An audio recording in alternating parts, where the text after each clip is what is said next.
What is going on, everyone? It's cpat here with another edition of cpat Certified Banger of the Week, and today we have a match in Chimera Summer Bash. This is going to be the final round of Swiss between Feathers on red side and Chykka on blue side. And characters have already been chosen. Chykka is already mulligan 5, Ryu mulligan some cards, and we're off. So we're actually going to see Feathers on the Ryu here, interestingly enough, against Chykka on the Carmine. We've not seen Chykka play a ton of Carmine. I believe he played Carmine into Rose, but outside of that has opted for his lower tier characters. Feathers, of course, really... Feathers, I think, is really comfortable in the Ryu. As we see a parry come out, misses. We see a hand of 2-4. EX, give me that, and a Pulverize. So right off the bat, we can see, yep, parry thrust makes sense. Thrust, of course, is kind of the card that can contest Ryu's long-range option of Hadoken when initiated with, because speed 6. Apologies, it feels like I might be losing my voice a little bit. I hope that's not the case. But I noticed it earlier today when I was driving back home. I was singing in the car as I'm one to do, and I figure I couldn't hit some of those notes that I normally hit.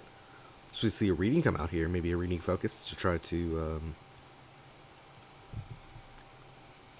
prevent getting red in response and also keeping that sweep in hand. The reading whiffs, however. We see a hand of Hado 356, Datsu Metsu Hado. So I'm assuming this was a read on focus, just to get that out of the hand of Ryu.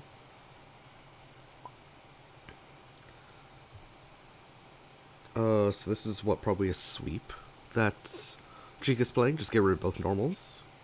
Pulverize also hits, so it's either sweep or pulverize. They're basically, for all intents and purposes, the same card. Ryu can just cross out of this.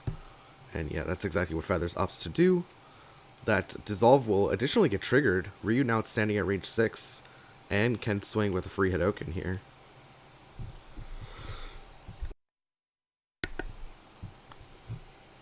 And yeah, it's interesting to see Feathers bring the Ryu. I think if there were going to be characters that Carmine would be kind of weak against, it would actually be a lot of the good season 3 characters, just because a lot of them can make some insane looking shapes, and Ryu can do the same, right? So I think definitely look out, like if you're looking for a character that can deal with Carmine, I'd definitely look into season 3. Some of those characters I feel like can generate large enough numbers to contest Carmine. Anyway, Reeves standing at range 6 here, just going for the free Hado. I'm assuming. I mean, no reason not to. The only question is, will Chykka armor through with the Pulverize? Notably, Pulverize, I believe, has the Reckless Run on it as well.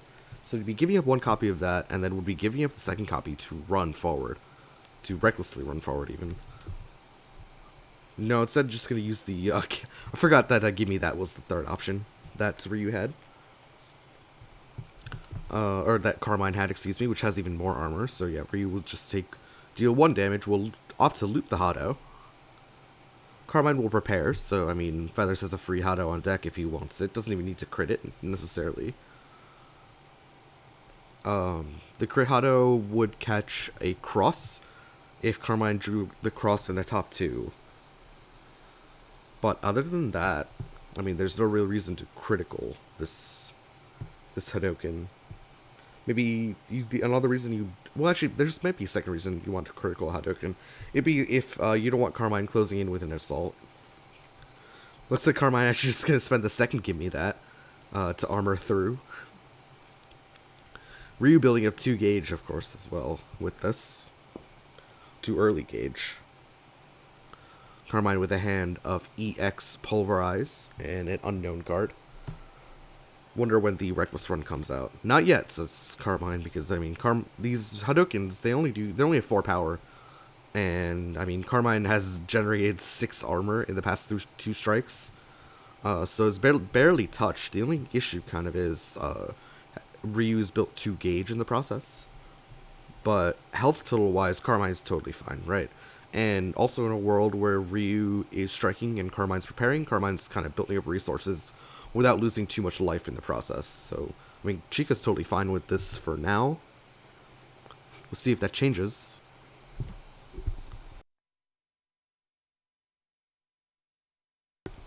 I don't really remember what was in Feathers' hand. I think he was like a Metsu Hado, an Assault, a Spike, and something else.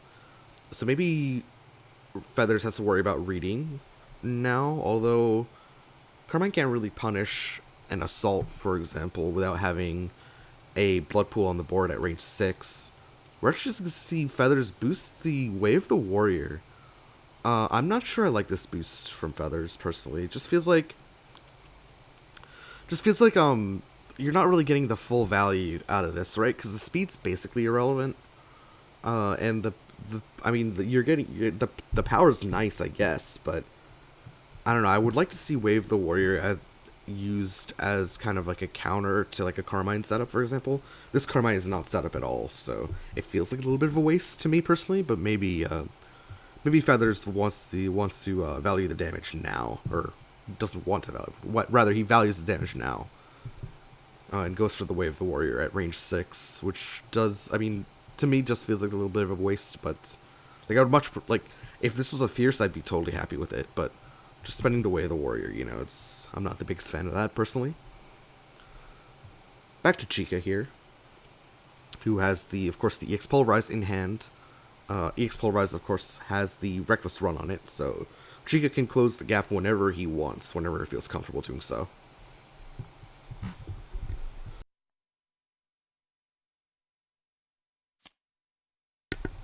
Chykka says, I'm totally fine, I'll just prepare. Feathers finally gets to prepare in turn. Notably, still holding a known Spike, I believe, for normals. I think it's the only normal that's being held.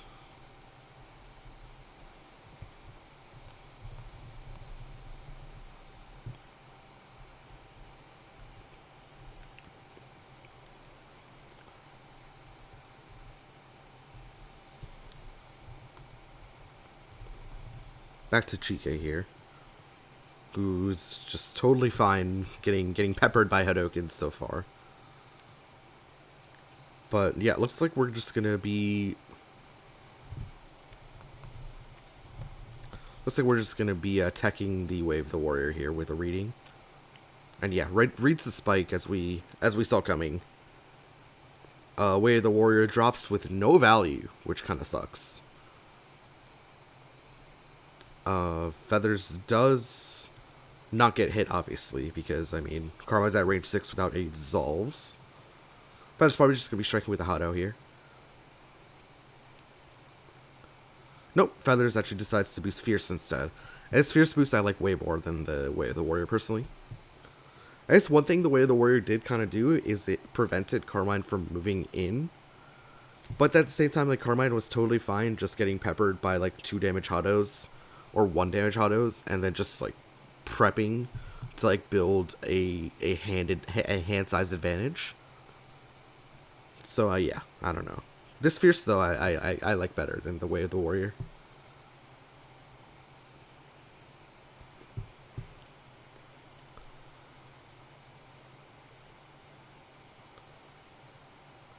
And Carmine has to decide when he wants to move in. Eventually, he'll have to, but we are a long way. Like, Carmine, in theory, could just stand here for so long. He still has armored options in the Pulverize, and he has a copy of Focus left as well. Obviously, has 2 blocks as well in the deck. Although block does pull double duty in this matchup, especially because Ryu's a character that does like to boost a lot. So block does pull double duty with tech hit on it for Season 6 normals.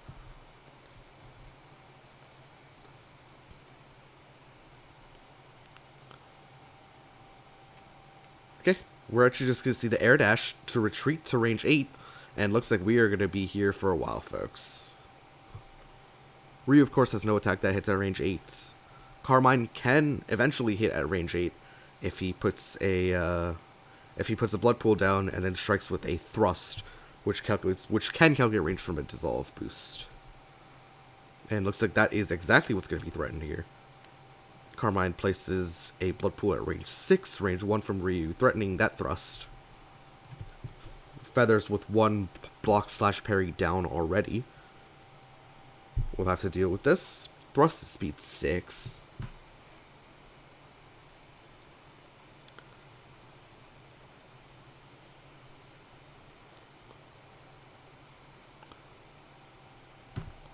And range 6 means that even if Ryu were to backstep to range 8, this thrust would have range 0 to 2 because of the before effect on dissolve, of course.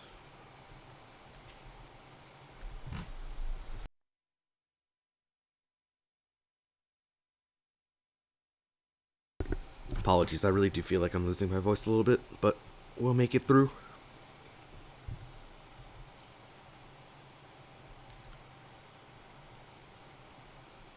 We are 11 minutes into the match, folks, and so far 2 damage has been dealt. This is gonna be a long one. Strap in. So Feathers doesn't want. If Feathers wants to keep the value, or like continue to get value from. Okay, no, I was about to say he's gonna have to move in, but instead he boosts the lightning reflexes, move 2, then strike, and he's gonna crit this. So he's gonna move into range 5 and strike with a crit Hado, which is at speed 6, which will directly contest the speed of thrust. So unless Chykka has EX thrust, this Hado performs decently well here. Looks like just 1 card, probably just the block. Yep, there's the block. Here's a 6 damage Hado incoming.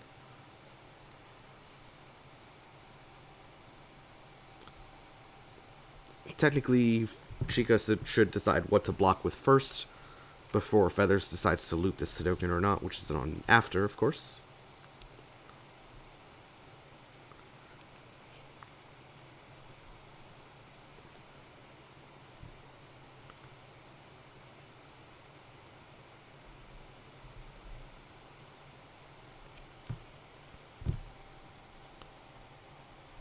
I'm assuming Chykka will spend some amount of force. Looks like Feathers is pre-gauging his Hadoken. Well, seeing how he's also put the Fierce in. Okay, so now he's not pre-gauging it. Carmine drops one of the known pulverizes, and drops the second copy of Focus to take no damage. Now let's see if Ryu decides to loop the Hadoken. Notably, looping the Hadoken, one kind of quote-unquote downside to that is... Actually, Feathers already looped the Hadoken. He put the block in there. One downside to that is that you don't have access to your Wild Swing anymore when Carmine initiates with an offensive thrust. And we already know that Feathers is down 1 block.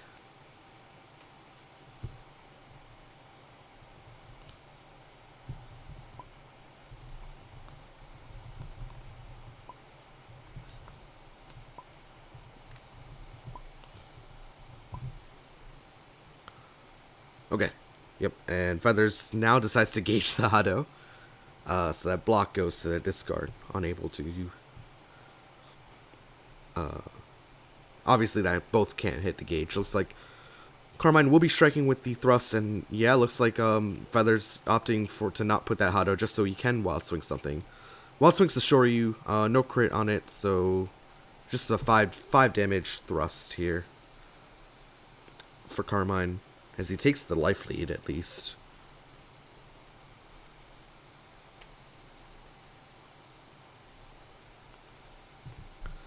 Feathers preps and Carmine, of course, with 2 dissolves in the gauge. No surprise here. We're going to see him exceed.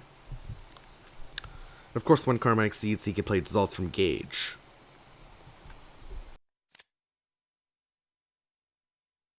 Ryu prepares again. Back to Carmine.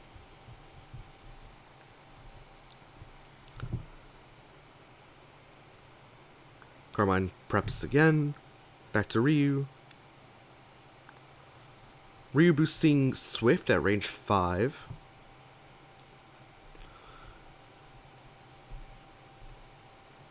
Again, these boosts, like, I feel like aren't getting as much value as they could. I'd really like to see Ryu spend more of these speed boosts up close, in order to threaten a potential Carmine setup, rather than from, like, this far away. I felt the same way about the Wave of the Warrior as I do about the Swift, I think. Just the additional speed can make such a huge difference in a Carmine.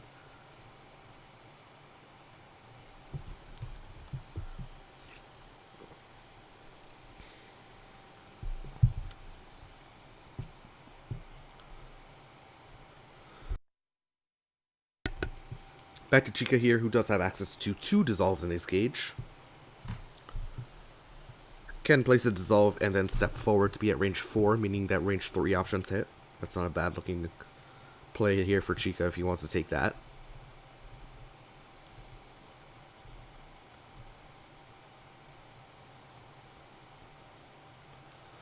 We're actually going to see the respect come out. Respect to 2, moving all the way up.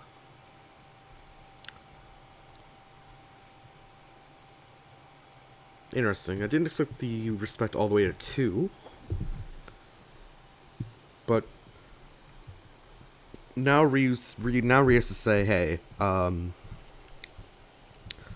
do I let Carmine draw cards so I can double stack a boost, maybe get a more clean victory on the next strike, or do I just strike here and prevent the card draw from happening?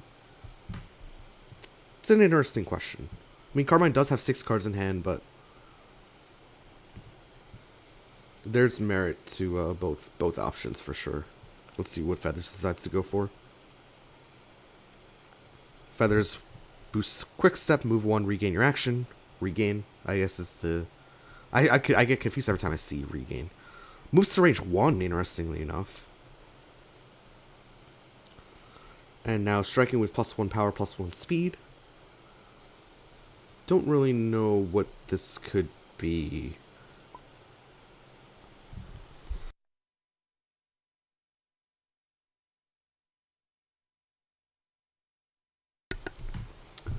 Maybe a Tatsu or a 1-inch?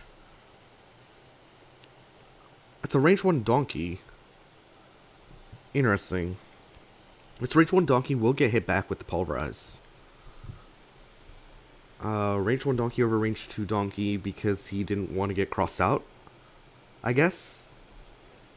Or maybe just going for the mix-up option. Ryu will deal 4 damage to the Pulverize. Pulverize will hit back for 4. Ryu, of course, gains advantage. And boosts light.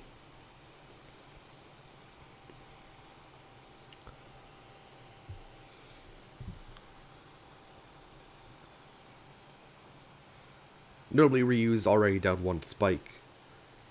So, just to watch out for those options. Ryu has a spike-like or has an ignore armor option in the form of 1-inch punch, which is right here.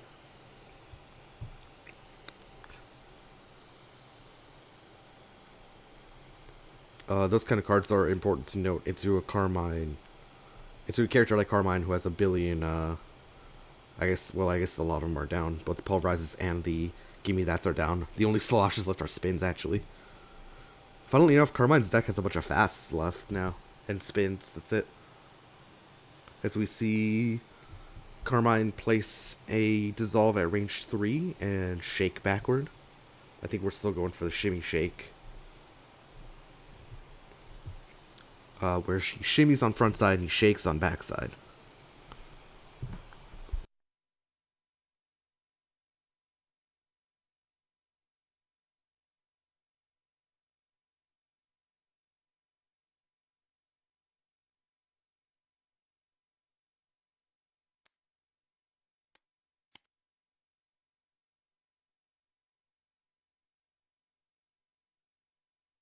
Okay, I believe that was a prepare action from Feathers. Back to Carmine here. Oh no, it was a reuse. It was a step back. Reuse step back. Okay. Step back to range 5. Where, I mean, Hado would outspeed Thrust if Carmine were to initiate with that. Notably, Carmine still has an option that hits here that's not Thrust in the spin, which is 1 to 4, becomes 1 to 5.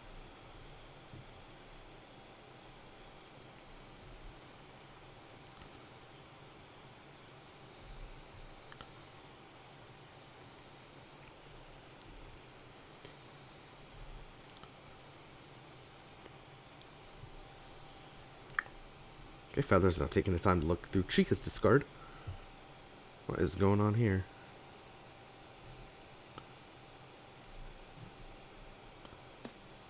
Oh, they found Waldo.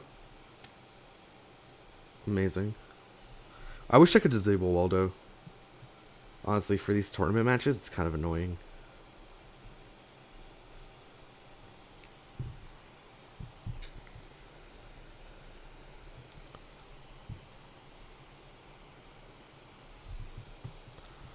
Carmine with 9 cards left in deck, 6 in hand. Ryu has 5 in hand, 10 in deck. So options are not quite super known yet, but they will be over the course of the next couple strikes.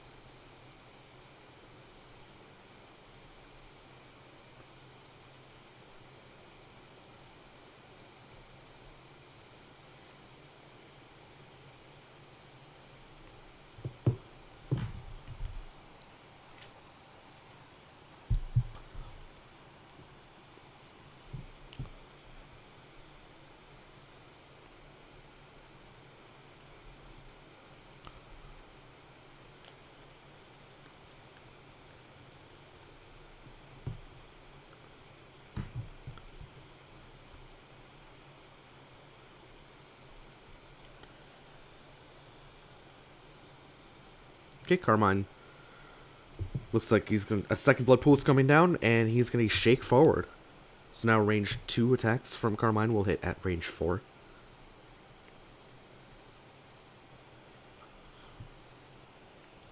Of course, Hadoken still does reign supreme as far as a speed option goes, because this will be a speed 8.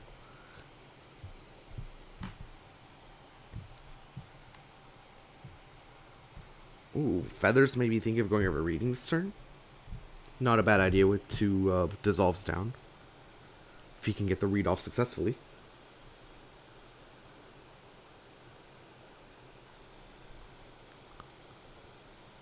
Do something like a read cross play Crehado would be extremely good here.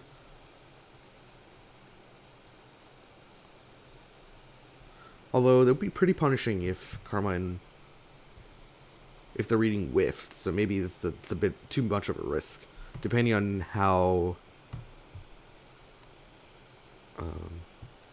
careful Chykka is being with his normals, which it can be difficult to tell.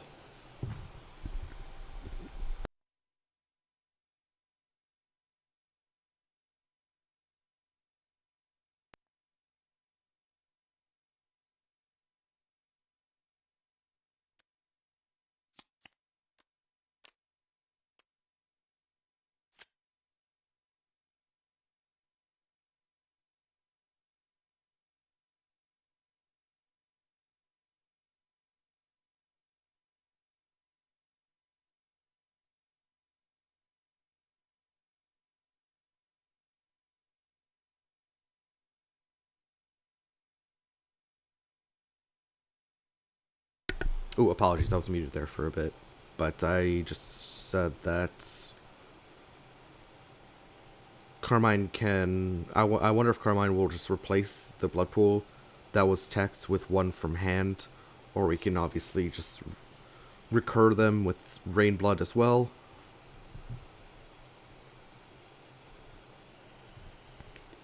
We'll see. Well, I hope I didn't like screw up the muting, because I've been muting a lot because I'm like coughing. Because I'm a little bit under the weather. But I hope I didn't screw it up, and then I just like mute at the wrong time, and then you just hear me cough, and then I mute after that. It'd be weird. Not make for good commentary, but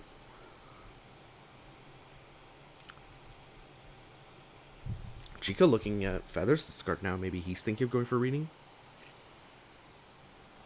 I do think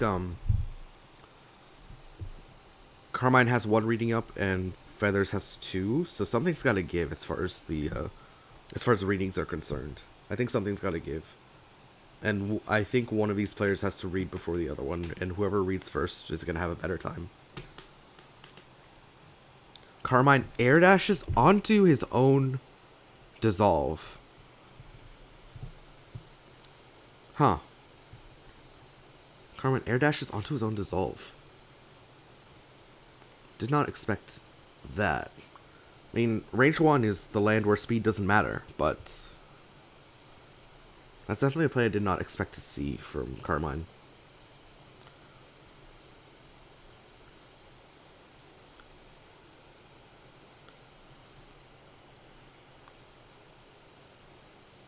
I mean, it just means it's another speed boost that Ryu doesn't get as much value out of as he would like, maybe. Ryu just takes a step back.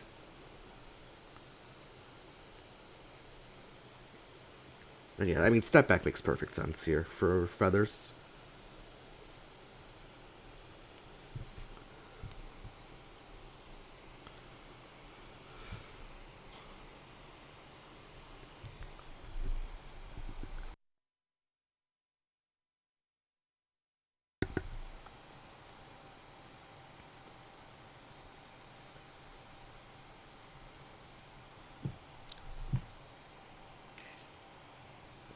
Carmine now standing on top of his own blood pool.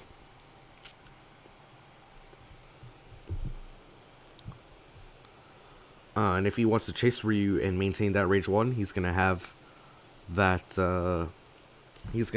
blood pool behind him, which is not where he wants it. Carmine, of course, with no pre-strike movement outside of the normals. By pre-strike, I mean like before movement. The only before movement he has is on assault and dive. To maybe try to get this dissolve back into play.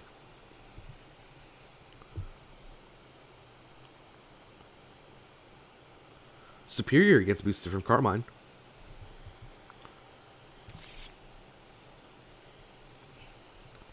Your next attack is considered to be EX. So now can threaten like an 8-speeder with Twist.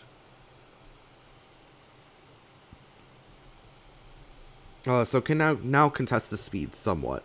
Although Ryu can get up to 9 speed defensively, of course, with the Shoryu.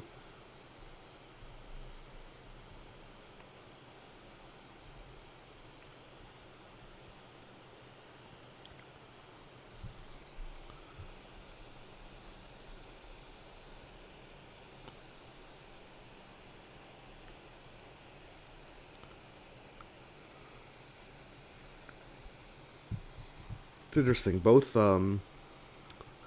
Carmine and Ryu here have the dominant speed option, but only on defense. At least at range 2.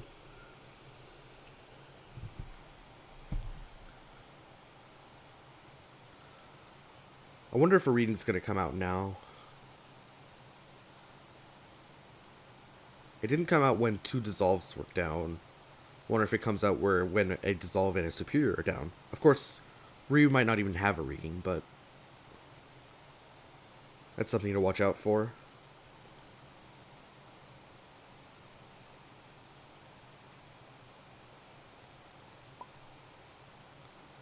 Hey, Feather's actually doing some checking. He's actually counting cards. He's actually counting the last 13 cards that Carmine has. 2 spikes. That's a decent reading target. Although, with Superior up, reading Spike is... And you need like a very specific punish because Spike has 1 armor and 5 guard. So that's 6 total defenses. And Ryu has no power bonuses in play.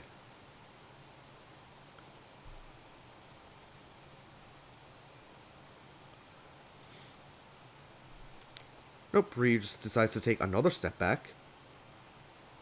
Oh, but hasn't drawn his card yet. Okay, now he is. Now he has. I was about to say, maybe Ryu thinking of taking that back, but no. Feathers just draws the card, ending his turn. Back to Chykka here.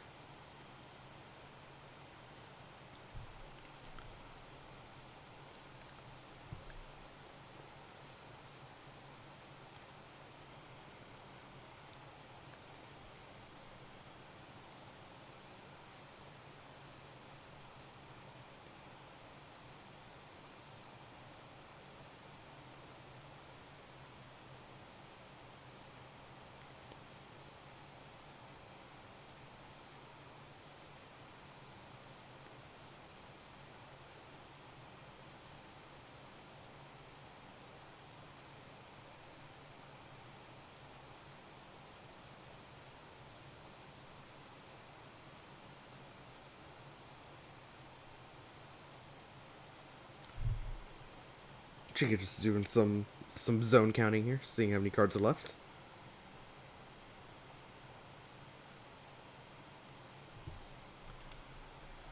I believe there's 7 left in Ryu's deck. Yes, 7 in hand, 7 in deck for Ryu. 7 in hand, 6 in deck for Carmine.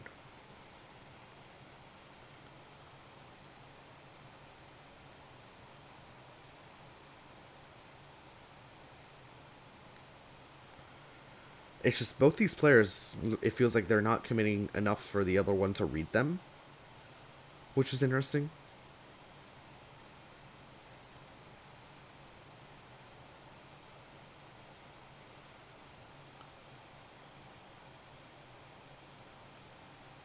Carmine going for a reshuffle action here. Interesting. Yeah, this is super anti-reading from Carmine going for a super early reshuffle. I'm assuming there are a bunch of dissolves in the hand for Carmine, because Carmine has played with, what, 2 dissolves all game? Maybe 3? I believe only 2.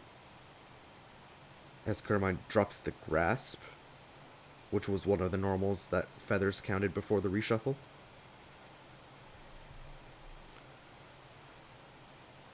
But yeah, that is like a super anti-reading play from Carmine.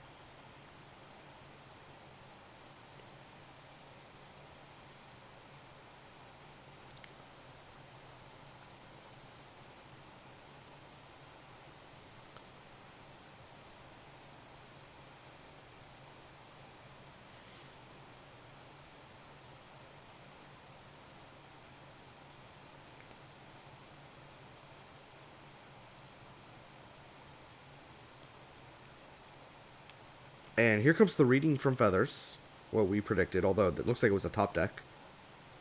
So Chykka reshuffles at the right time, maybe? So the readable normals are Cross, Spike, Sweep, or Block.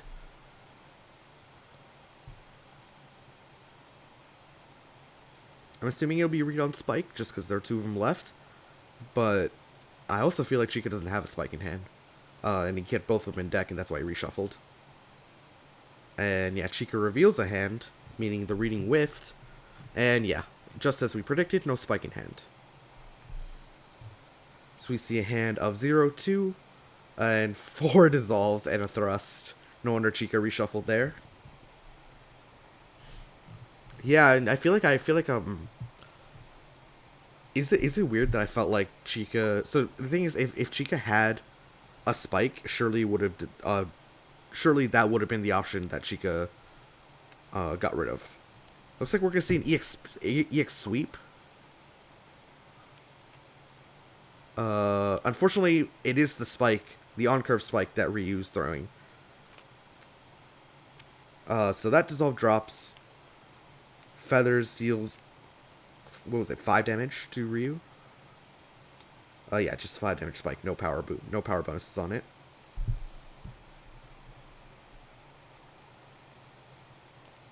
Well, I mean, we found all the dissolves. They were near the bottom of Carmine's deck here. And finally, I'm happy to see that Ryu has finally gotten some value out of a speed boost. Because we saw a Wave the Warrior boosted, and we saw a Swift boosted. Both of them didn't really get that much value. Light boosted Spike, however, does do work here.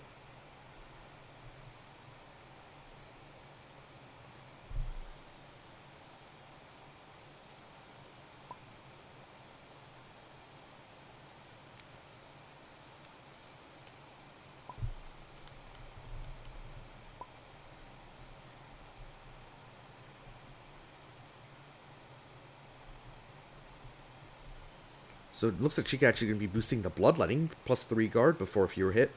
Extra range and power. Chykka, of course, did forget to pay for it. We'll pay for it with the Pulverize. From Gage. 4 Blood Pools in the hand of Chykka. 1 in the discard. Alongside a block and a sweep. I'm assuming that Chykka is playing in such a way that he's not exposing himself to a second reading. Maybe Ryu doesn't have a second reading? I don't know. Ryu's out of spikes is the thing. Ryu might be out of dives as well? I don't know. It's like thinking that the sweep and the block can't be punished. Although Ryu can definitely punish a sweep. He can punish a sweep by reading sweep and playing Metsuhado. Now what's happening?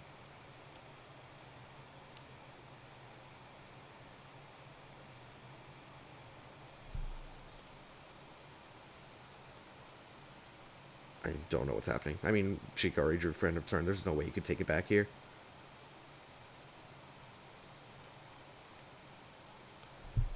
Oh, that's the thing, right? It's like, Ryu can totally read... Actually, Metsuhado can't beat sweep, at least. So yeah, there's a saving grace there. This is basically like a scuffed, it's like a scuffed dissolve, except it appears everywhere. Right, and it does cost a force. It's like a pocket dissolve whenever you need it. Gives you a little bit additional guard as well, which actually super matters against the Metsuhado, which has 7 power. Okay, Feather's going to be initiating a strike here at range 3. Range 3 mix up, I guess. Salt Dive Spike. Metsuhado is live. Second copy. I have no idea what this is, though. I believe both spikes are down. Is one dive up? Maybe this is the second dive? Chykka plays on curve assault, and it beats the second dive. Well called out there from Chykka. Top decking the assault, of course. Will deal 4 damage to Feathers. Well crafted deck from Chykka.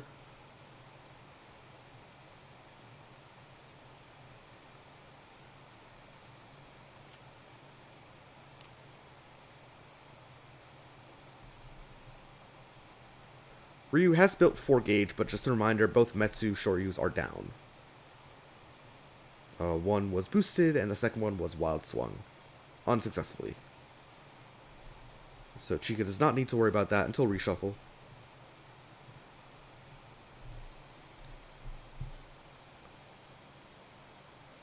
Both players taking a look at Ryu's discard now. Of course, it's very important to look at your own discard and see what options you have left. A lot of players don't reshuffle early enough.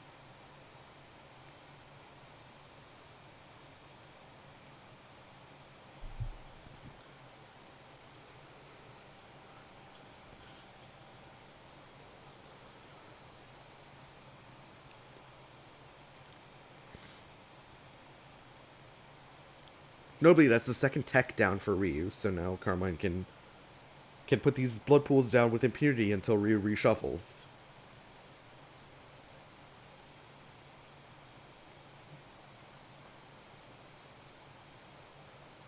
The only issue with this positioning is Ryu can... It's like if Carmine puts a blood pool down, then Ryu can just side swap, and then Carmine has to do a whole deal again. Not really the biggest issue, but just something to note.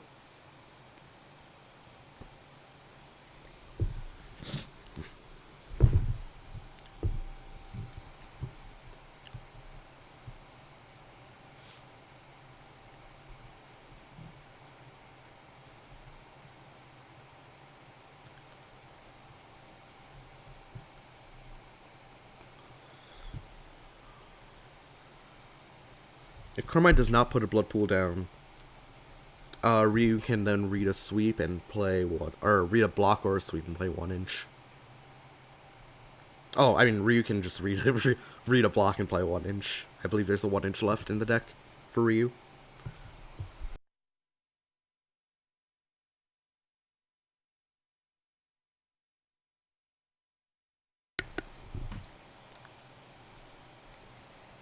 Apologies, I'm just going to use the restroom real quick.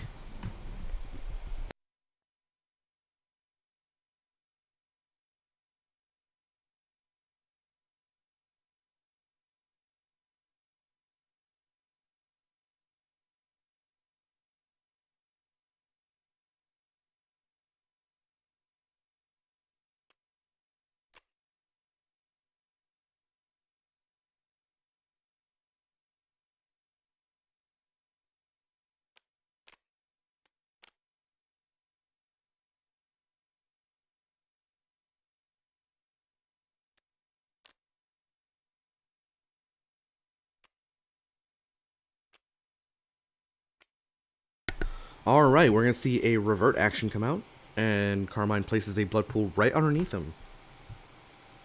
Interesting. Revert putting the U blank, this is the end, into gauge as well for later. Ryu decides to run, take alongside of board.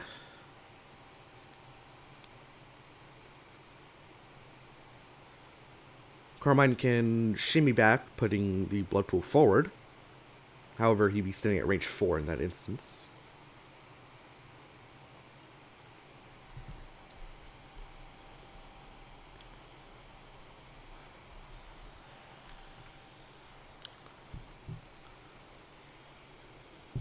Looks like the Carmine shimmy is happening. In progress. Taken back immediately.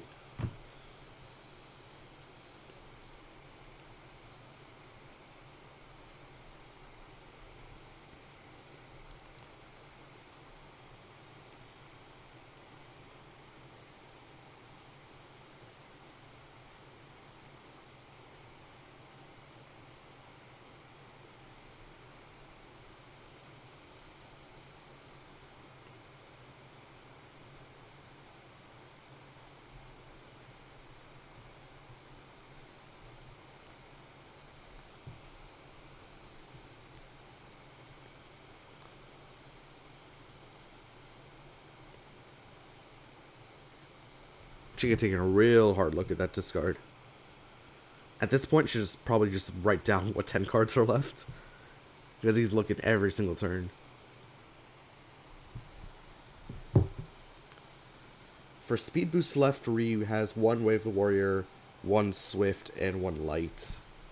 Okay, we're going to see the mix-up. It's going to be a step forward in Strike.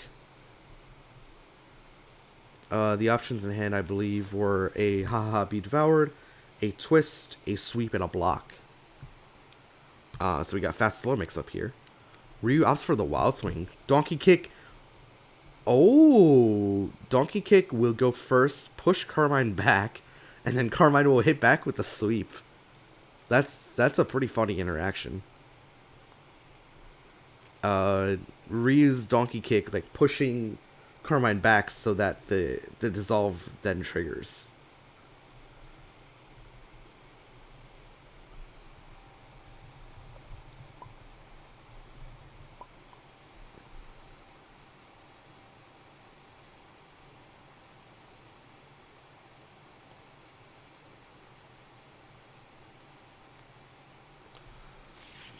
Yeah, Feather's getting a little bit ahead of himself there. And that Shoryu gets discarded, so that's not the game plan anymore. I'm assuming Ryu was going for an overhead Metsu there. But gets foiled by the Sweep.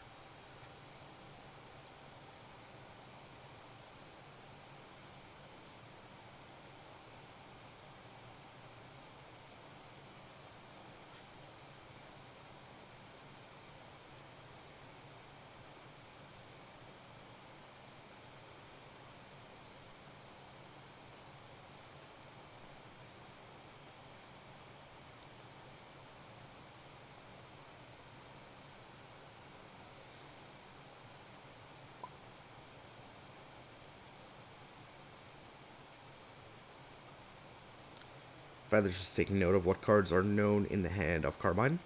It'll be 1 copy of Block, 1 copy of Twist, and 1 copy of Ha-Ha Be Devoured.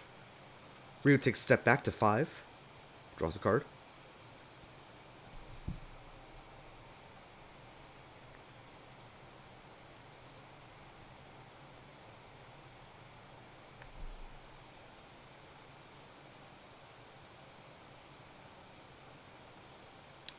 I believe that second Shoryu down. So this Metsu Hado is no longer a thing. With both copies of Overhead down for Ryu.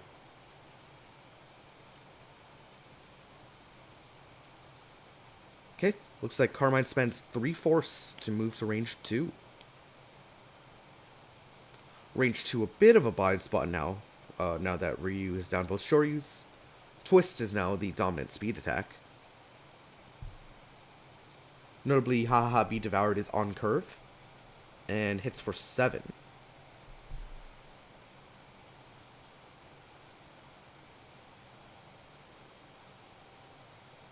believe Ryu has a cross left, though. I think Ryu's blocks left is... Maybe Ryu's one block left? One block was used very early on as a parry, but I believe the second block is still up for Ryu. It's like Ryu has options left. Like, Ryu has decent options left in his deck, but I wonder if it's time for a reshuffle.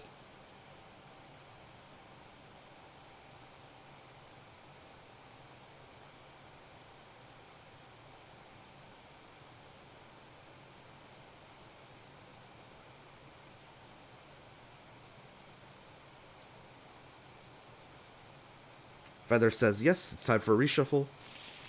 And yeah, good timing there, I think.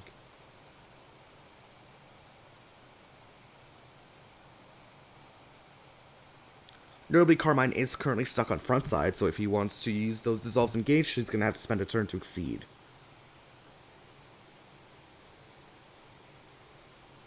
Which can be important.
Carmine opts to prepare here.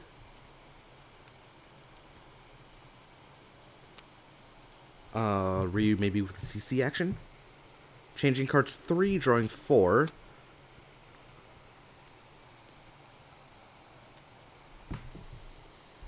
We'll have to discard one for end of turn.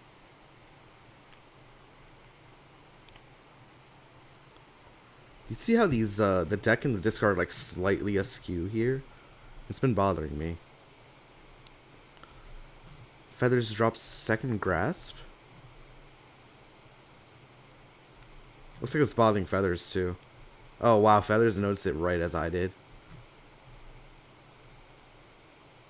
Yeah, that's as good as it's gonna get, I think. You ever see Feathers drops EX Grasp this early? I mean, Ryu does have another speed 7 option, and obviously when he builds 4 gauge, he has a speed 8 option on defense as well. At range 1, so maybe a little bit superfluous, but still. Just means that Carmine does no longer have to worry about Grasp or Fierce for the rest of the game.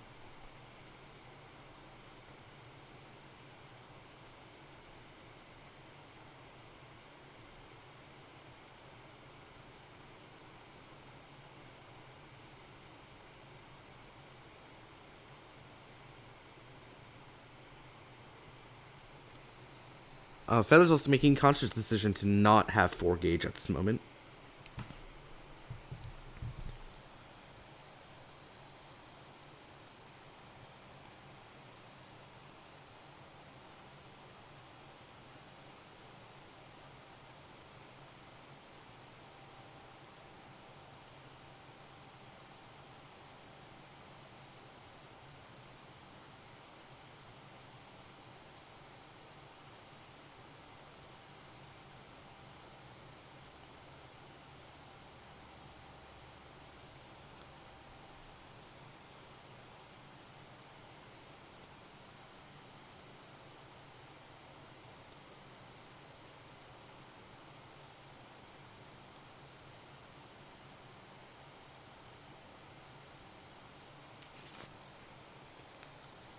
Is Chykka initiating a strike here without any blood pools in play?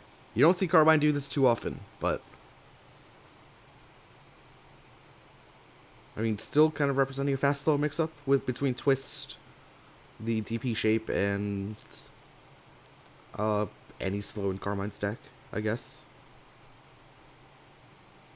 But, okay, we're going to see a reading come out here.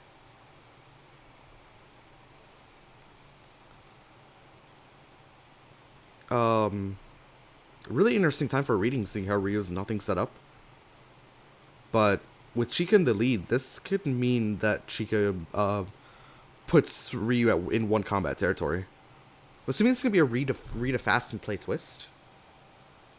Maybe like read assault and play twist, if I had to guess. You see a hand of Hadouken, Shoryuken, Metsu Hadouken, Metsu Shoryuken, EX Focus, and an assault. I'm assuming like a dive was read maybe then?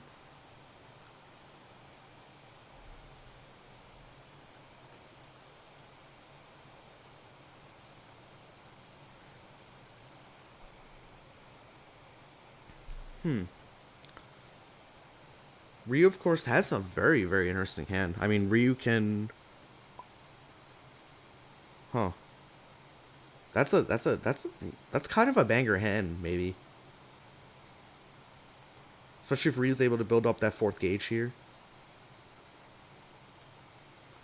Going for the assault. It's twist. So what was red that made... What was red that made Feathers go for an assault there? Because surely... I mean, like, we thought it would be read fast, play twist. But what was red?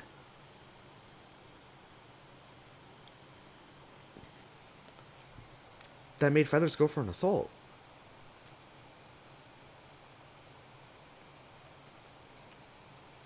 Huh. I don't know. I don't know at all. But that seems like a huge misstep. For what it's worth. I mean, the reading failed. But Chykka still got exactly what he wanted out of it. And now he's going for the advantage chain. Into a potential 8 damage move, perhaps? At the very least, it's not the Ultra. It's not the other Ultra, excuse me. It's not haha be devoured. But, I mean, sweep kills...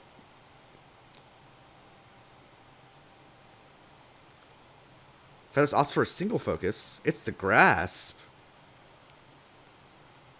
This is going to be 3 damage to the focus. Focus will hit back for 4. Ryu did not have Quick Step, notably.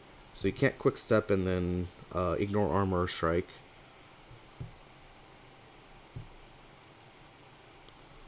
Feathers did draw a card, however. Chykka has 1 more health than I think Feathers wants to see.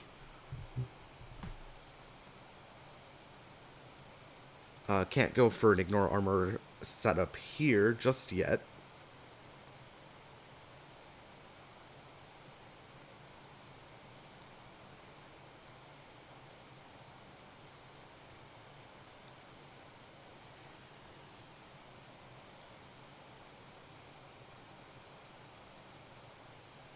It's a very tense endgame.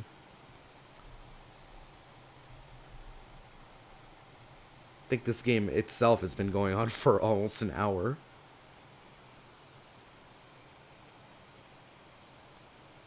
Oh, Ryu draws the quick step. So are we going to see an ignore armor Metsushori? Oh, we're going to see a critical strike. Do we see a critical Hado? Force you at the block. And then next turn we'll go for an ignore armor Metsushoryu. Or Metsu Hado, excuse me.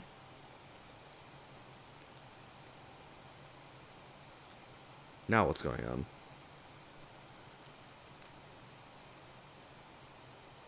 Interesting. Feathers tacking on the overhead now. But then going for the crit. Instead of a crit Metsu Hadoken. He's going for an overhead crit Hadoken. At speed 6. Haha, be devoured. It's not fast enough. It is fast enough. Carmine wins. This was a bait. Oh my. It was a bait critical. And Chykka just wild swings the second haha be devoured and wins. Well crafted from Chykka there, I guess. Um,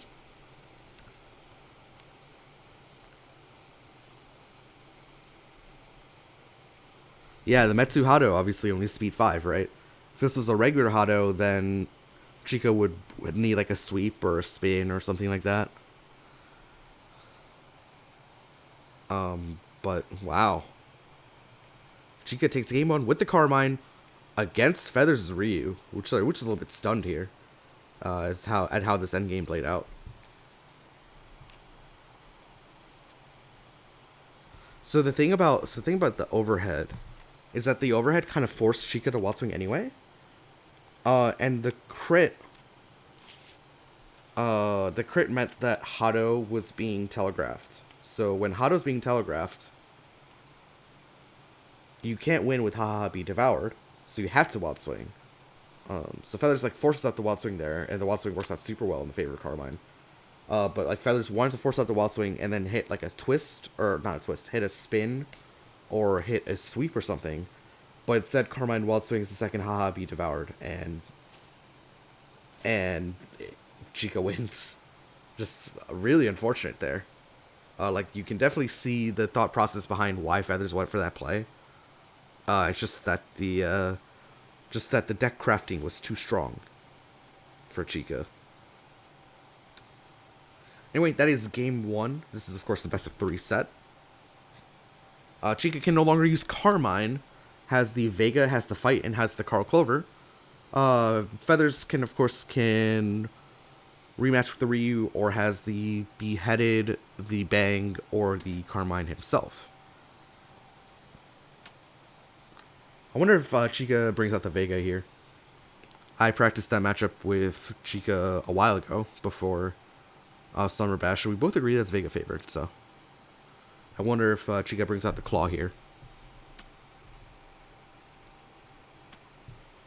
Wonder if Feathers anticipates Chykka bringing out the Claw and doesn't go for the Carmine. That'd be spicy.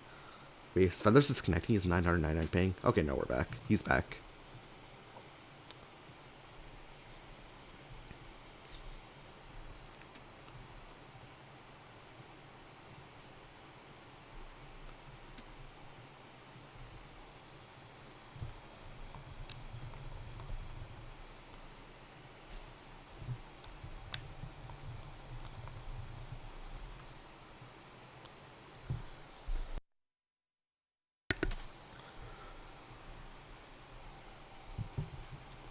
Okay, Chykka's ready with his pick. I wonder if he's going for the Claw. He is going for the Claw. Yep. There's the cpat certified coaching coming out for you. Into the Carmine. This is my coaching in action here against Feathers.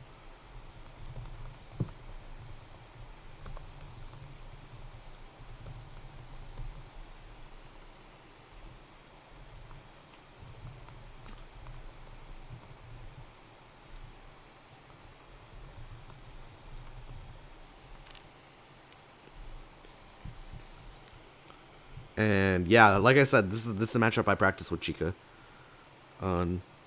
Not a whole lot, but we played this matchup, and I believe we both agree that's Claw favored.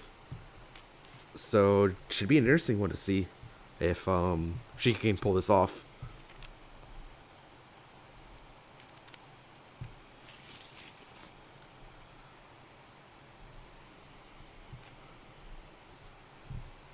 But I mean Vega. So the thing about Vega is Vega sometimes stands at an awkwardly uncomfortable distance away from Carmine with the corner, and then with the corner just has enough numbers to just pop the defenses of Carmine. Or at least that's what we found when we played. So let's see if this counter pick, quote unquote counter pick, works out for Chykka.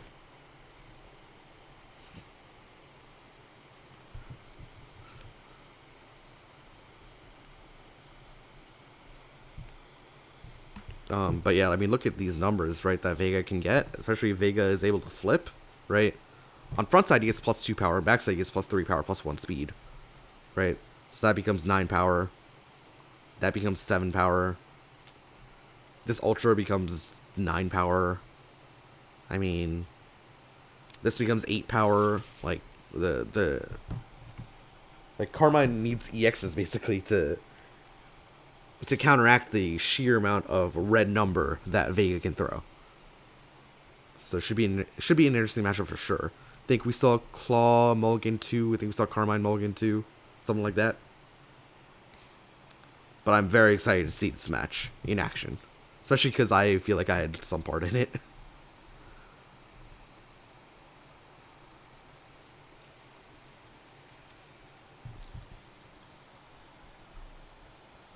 Okay, we're standard turn 1 for Carmine. We're putting Dissolve on center. Back to Claw.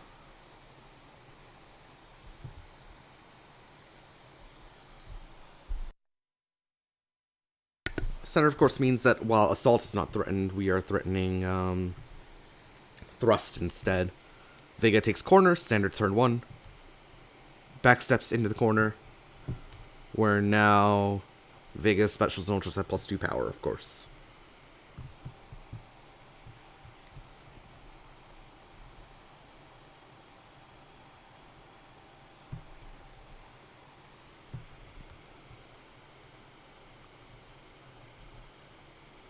Back to Carmine here.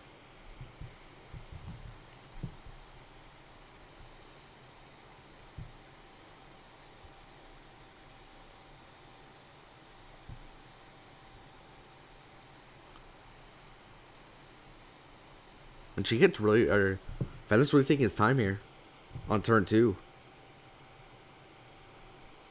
Either he's lagging because his ping is kind of spiking. But I'd like to think that he's taking his time, but he's probably just ping spiking right now.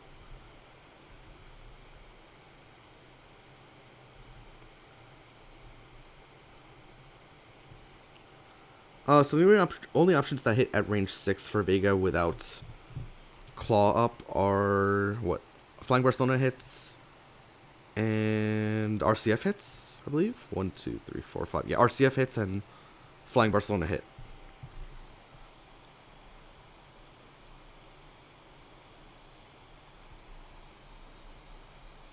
We see Carmine invest his second Dissolve, putting it here at range 2. Threatening the Thrust.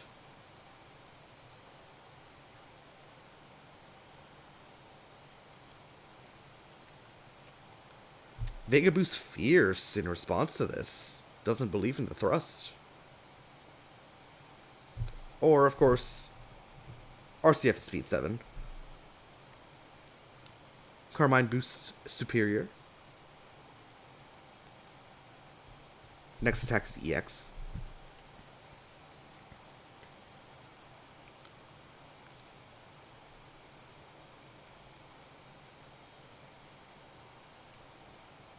Dissolve gets attacked, the one closer to Vega. Thrust no longer on the board. Or Thrust no longer an option.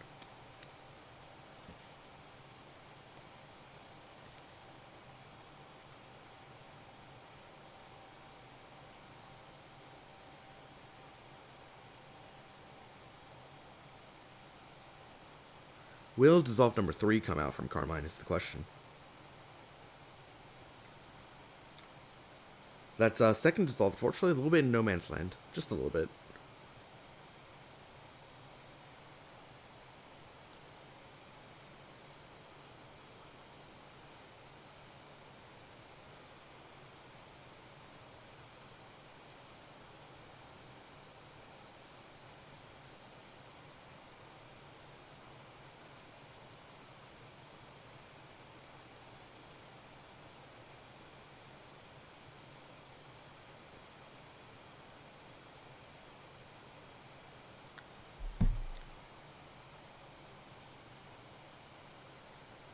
If a Dissolve does not come out from Carmine, then this Superior looks really bad, unfortunately.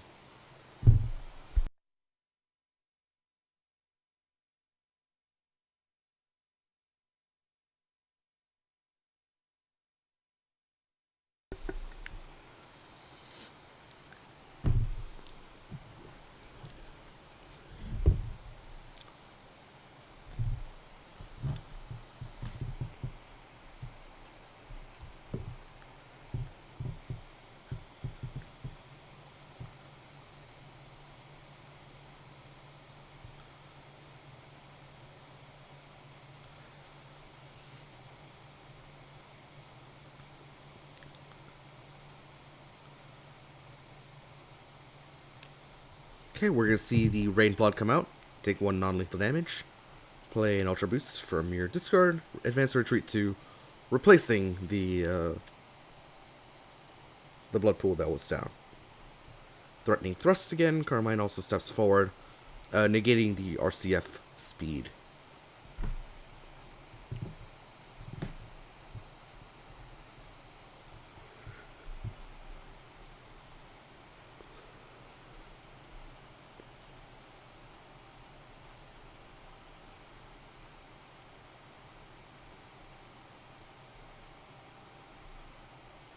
How will Claw deal with this?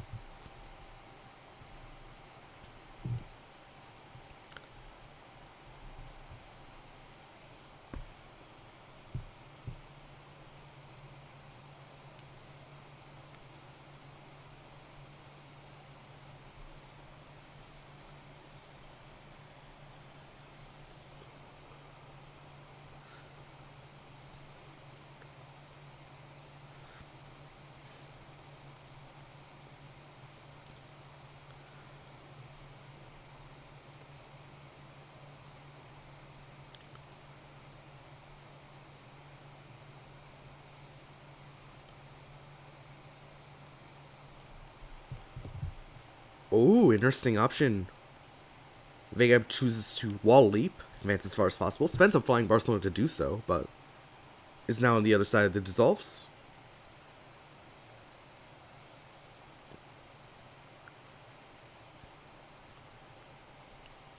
Carmine needs to place a 3rd dissolve down now if he wants to re-threaten that thrust.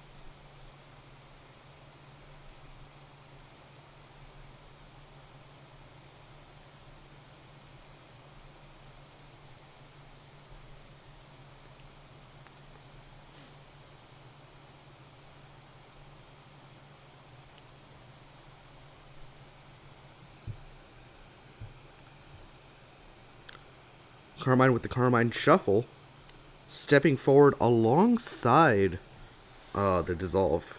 Interesting. Carmine now threatening the range 3 mix-up with Superior up, however.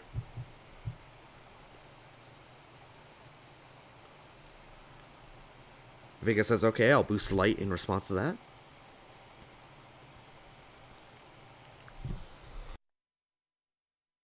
And now Vega's favored in the strike thus far.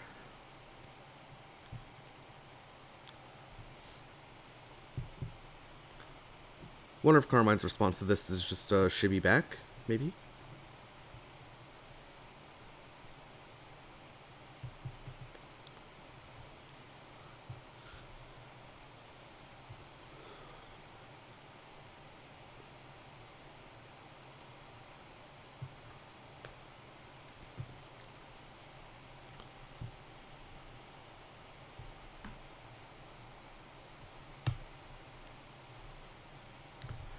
It's actually going to be the Bloodletting coming out here for Carmine. +3 guard before if you were hit. Extra range and power. The moving blood pool.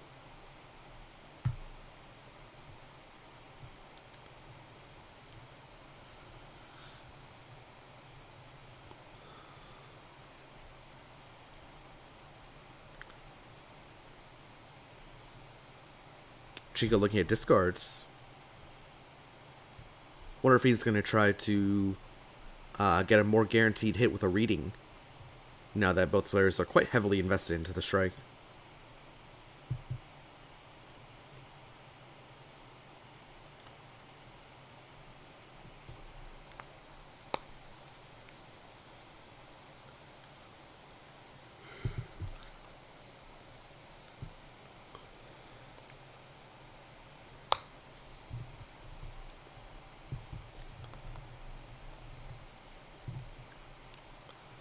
Chykka just strikes with a single card. +2, +2.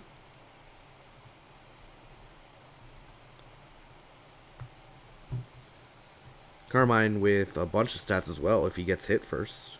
Assuming he's not getting spiked here. Vega also has +2 additional power if he plays a special roll tray here. So something like a Sky High Claw would do 8.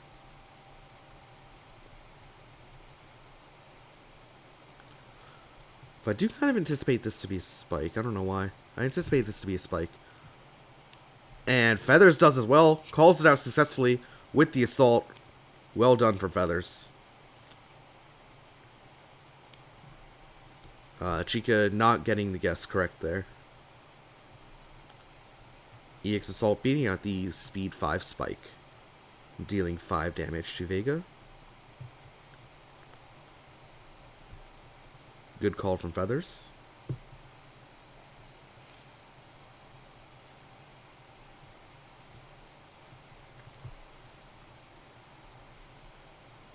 Unfortunately, those dissolves are kind of in no man's land right now, right? With Carmine's current positioning.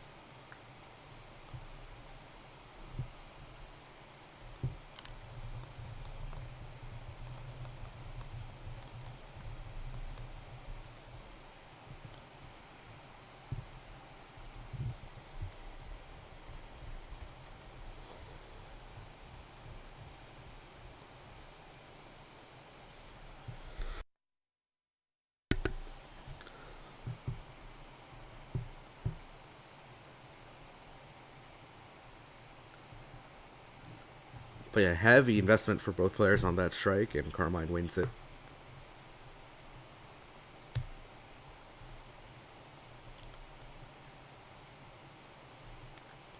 Second bloodletting used. That's both thrusts down early for Carmine.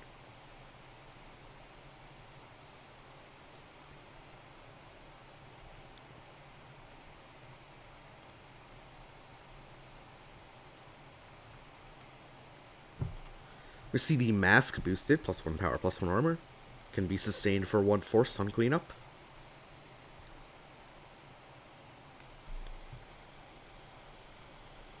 A little bit weird because that's not what the mask does in Street Fighter, right? Carmine does the Carmine Shuffle into Vega and double stacks his dissolves on center.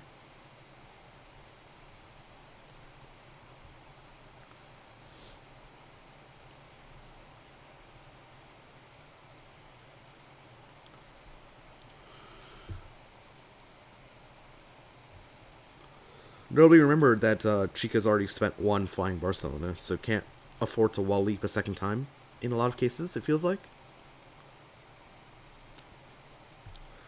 Nope, Chykka just opts to prepare.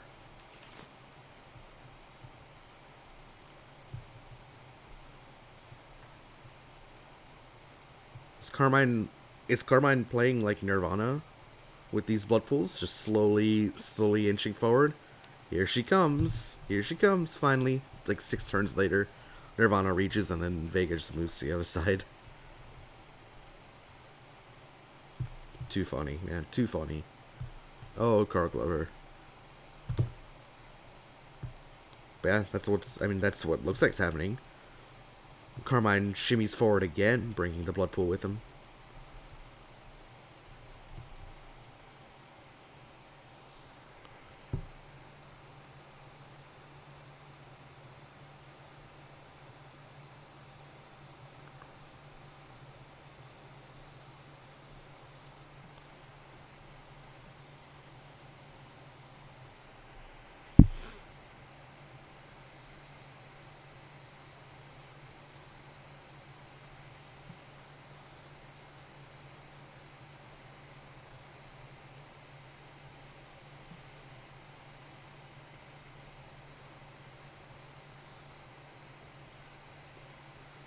Okay, and Chykka initiating strike here. +1 power, +1 armor on the board for him. These specials, of course, have additional power. Pounce is the safer looking one here. At speed 2 with 8 power and 5 defenses.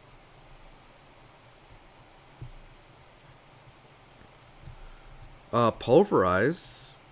It's just the focus, okay? So the focus will go first, unfortunately for Chykka. Focus will hit for 3 damage after armor. Pulverize will hit back for 4. Chykka trying to bait out maybe like a sweep or something there.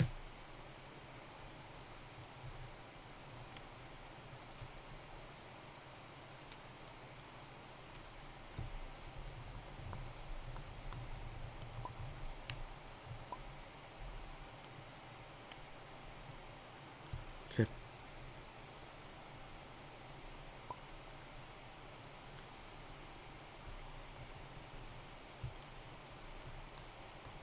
Just want to make sure we're maintaining game states here. Chykka spends the assault to re-up the mask. Carmine brings Nirvana number 2 closer. Now in a position to like backstep out, or like air dash out, excuse me, and have those be useful. Carmine, or Vega initiates another strike here. Is this the pounce?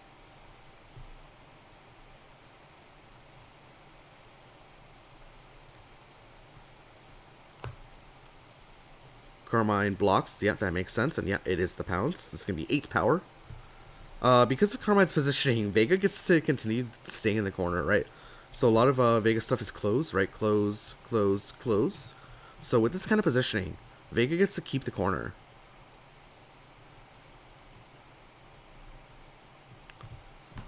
So it's going to be 8 damage pounce.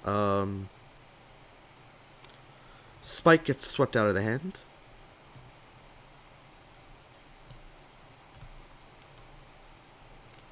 Carmine spends 1 force. Carmine probably spends 2 force. Does Carmine spend 3 force?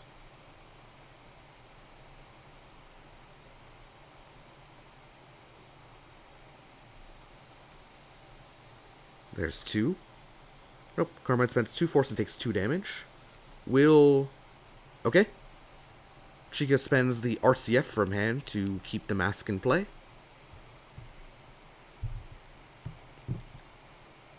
That 7 to 8 breakpoint, extremely important there. With the help of the mask. Carmine would dissolve still up, courtesy of the block.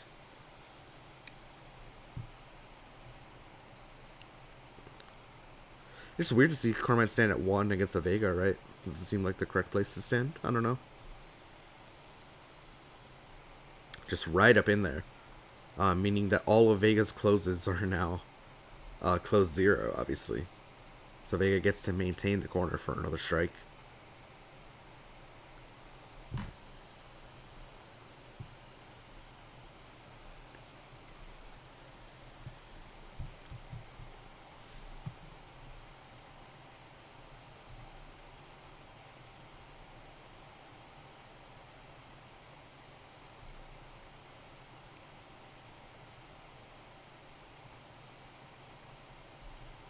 Both these players just stunned in thought right now, not even moving their mouses a bit.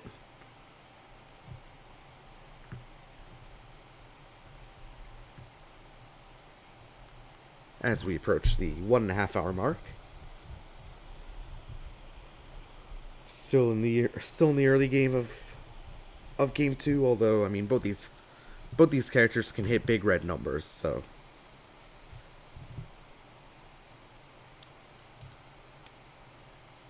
Carmine spends 3 force to retreat. Now finally these dissolves are in play. Reminder that the first time this Carmine setup was messed up, courtesy of the wall leap of the boost on Flying Barcelona. Okay, Vega prepares. Carmine prepares.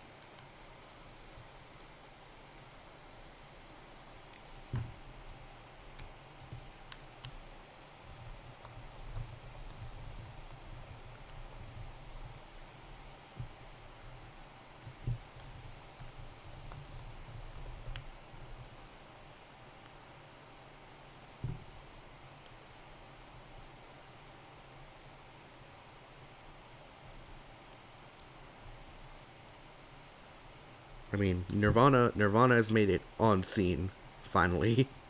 It took like 8 turns, but those thrust boosts, critical and Carmine not getting stunned out. You see second light boosted from Chykka.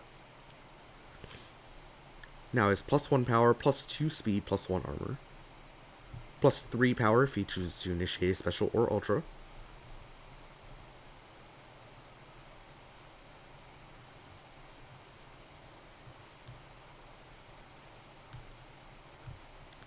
Carmine down 1 block, so only 1 tech hit left.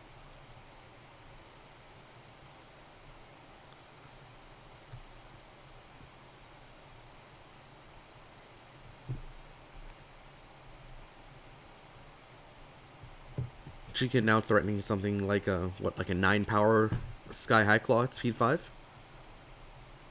If he initiates with a crit.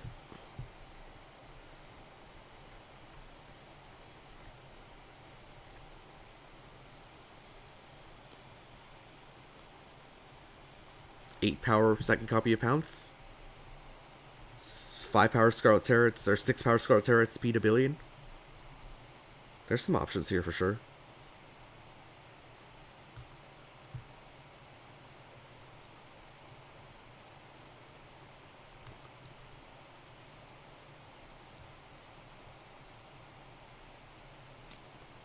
Carmine prepares once more, back to Vega.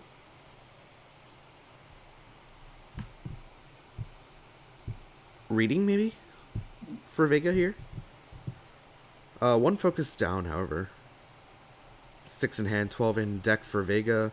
6 in hand, 10 in deck for Carmine.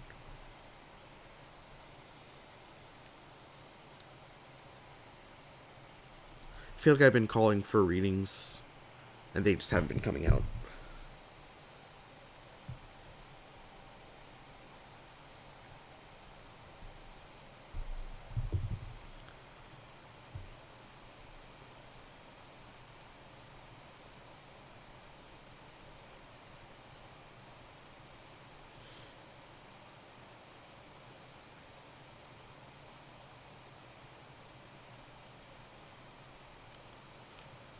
We're going to see the Repel Leap come out. If you're at the edge of the arena, move to any space, then strike. And you get +2 power. You get this bonus on anything, right? So we have a +3 power, +2 speed, +1 armor strike coming from Vega here. Vega leaps to the other side of the board, now threatening something like an on-curve spike for 8 power.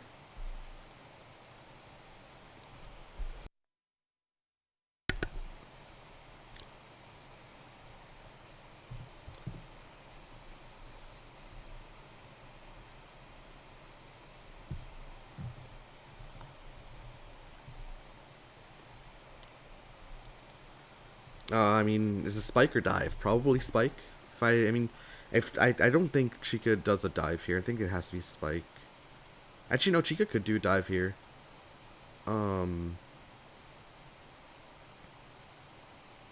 Because 1 block is down, and it's +3 power. So Carmine would need like an EX to not get stunned out. So dive is acceptable here. I believe 1 copy of dive and 1 copy of spike are both down.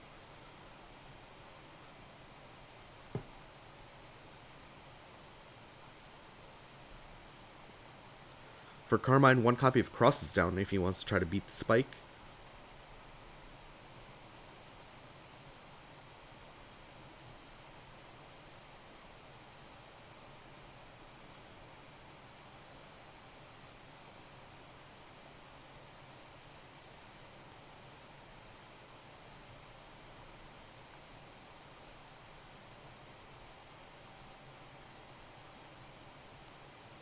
Carmine with the block. It's the spike. 8 damage spike here from Vega, taking the lead. Drops 2 dissolves down. Carmine now down 2nd block as well. That could be important. And Vega now takes health lead. Has 3 gauge. Only 3 cards in hand to work with, but has 3 gauge to his name. Big combat win there for Vega. I mean, expensive, yes, but big numbers. Got rid of the 2nd block. Well done, Chykka.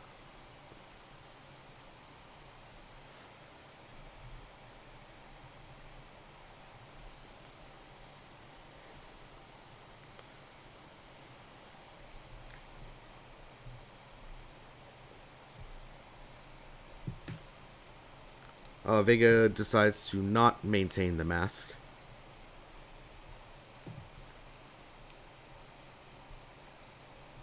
Carmine thinking of just raw initiation. This is range 3 mix up here. Believe Carmine is down in assaults. Is Carmine just playing a spike here?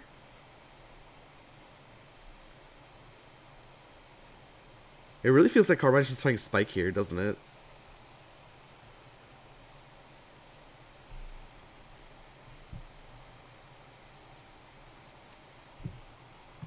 It's a dive. Okay. Felt like a mid-speed, but I just called the wrong one. Gets blocked by Vega. So 5 damage incoming. Carmine takes corner. Chykka spends a Sky High Claw from hand to take 1 damage. And then prepares. Has 4 gauge. Carmine takes corner, so dive makes sense there. The dissolve comes out onto Vega's space.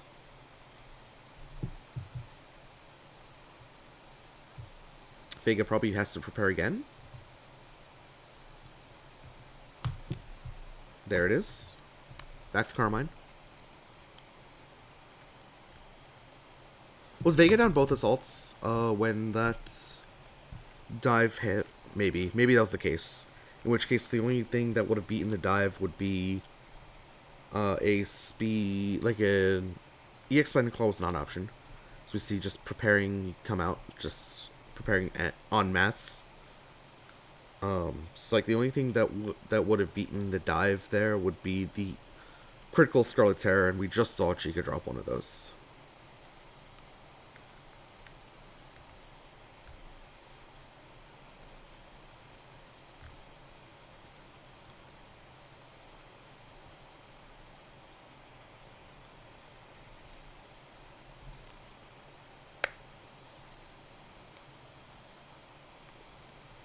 Carmine initiates with a single card. I wonder if this is focus.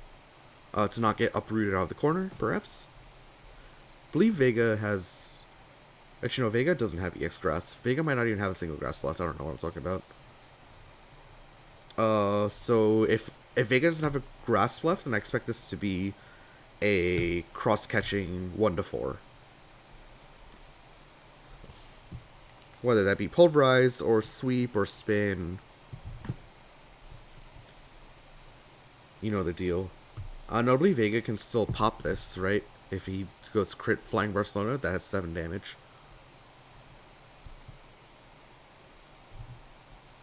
If he goes for, like, a Splendid Claw, that would be a read and a half. Right. I mean, but, of course, it's game losing if Carmine's just going for, like, a 5 damage Grasp here, right? It's going to be a block. It's going to be a give me that, ignoring armor. Chykka takes 5. My Splendid Claw would have worked. Carmine, of course, also gains 2 life off that, taking Elf lead.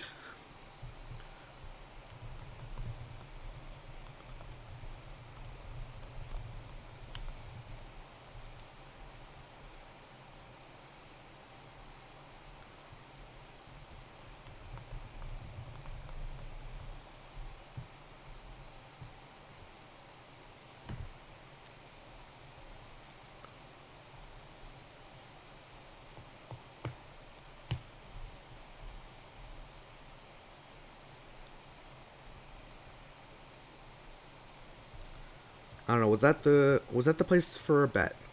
I wonder. I mean, hindsight's 50-50. Hindsight's 20-20. But I wonder if that was the correct time for Vega to make a bet on a mid-speed.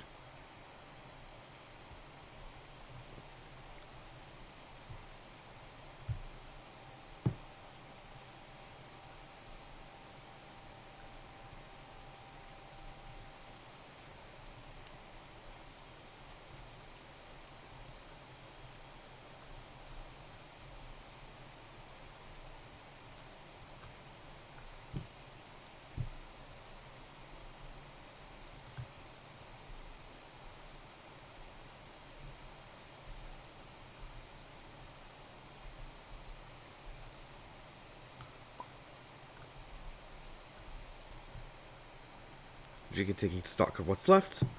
We see Grasp, EX Cross, Dive, EX Focus. That's a lie, because we see a Focus here.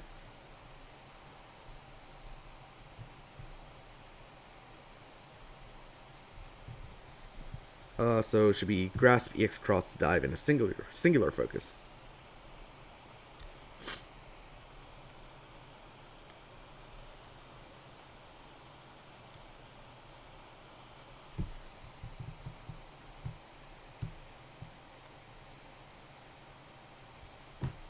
Well, Vega can't go there. It's pushable 2. It's exactly 2. Okay.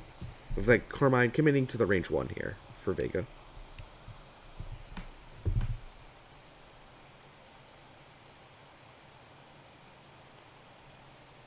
I believe both players are now down both their blocks now. So this game could end in a hurry.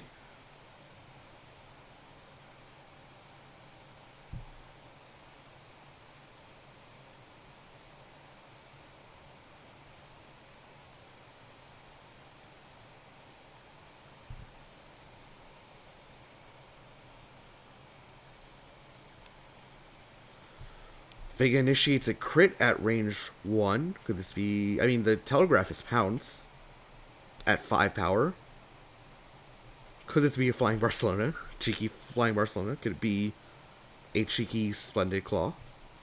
Both at 7 power, popping like 6 defense cards that Carmine might want to throw here in this scenario to defend against the Pounce.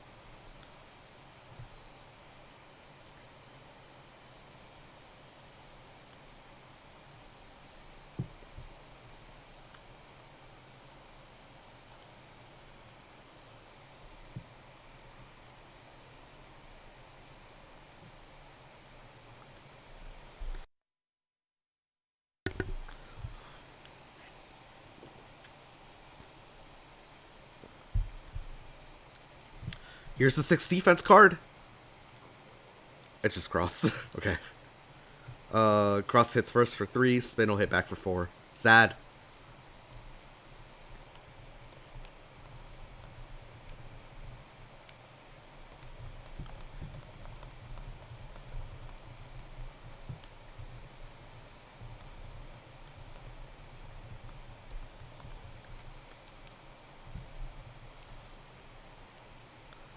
Spin, of course, 1 to 4, so we'll hit back. Carmine did not take the 3.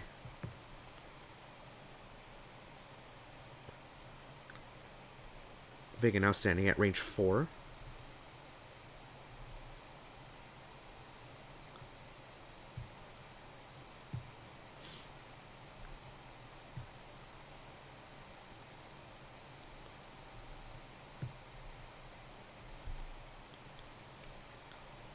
Carmine now places a Dissolve at range 1.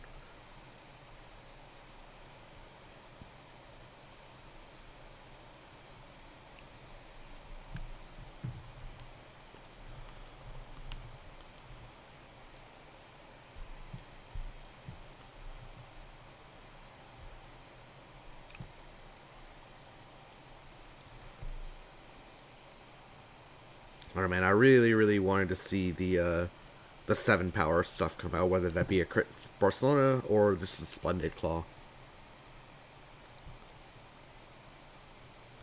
That would have been so sick in either one of those last 2 combats, but just not meant to be for Chykka, I guess. But that would have been so cool.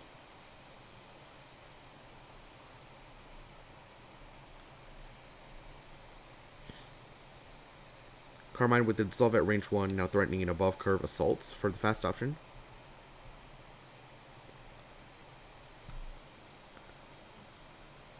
Notably not devouring, not telegraphing the, not representing the be devoured.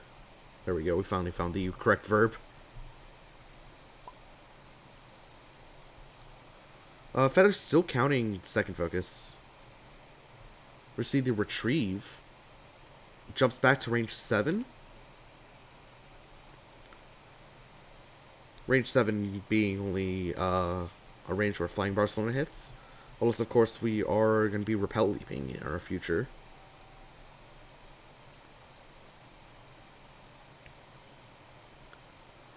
But yeah, man, I am big sad to not see the 7 power moves come out in either of the last 2 turns.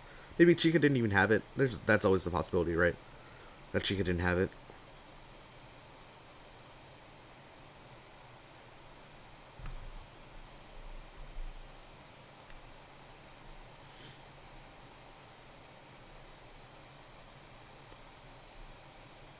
Both players now checking Carmine's discard. Does Carmine think you have a reshuffle here?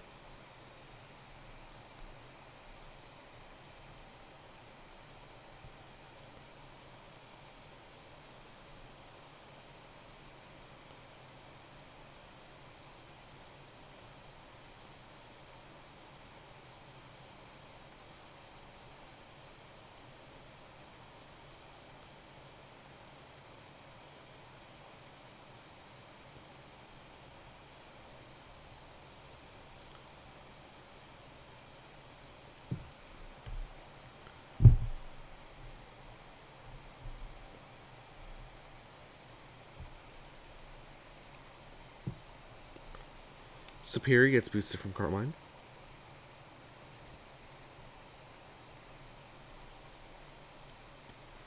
Weird, because nothing hits, but I guess now his cross can't get red. I'm assuming that's the logic there behind...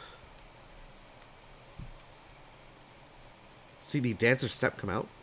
Retreat 2, then strike.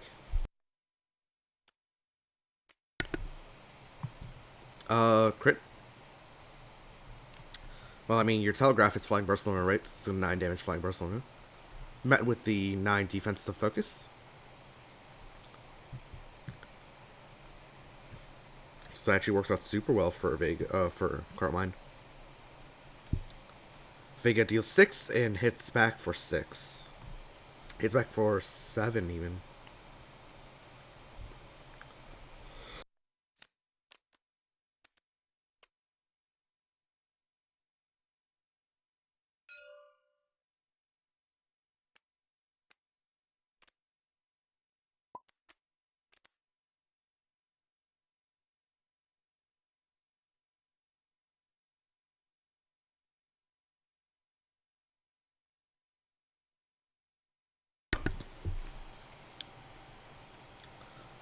It was 7 damage focus because it was EX focus.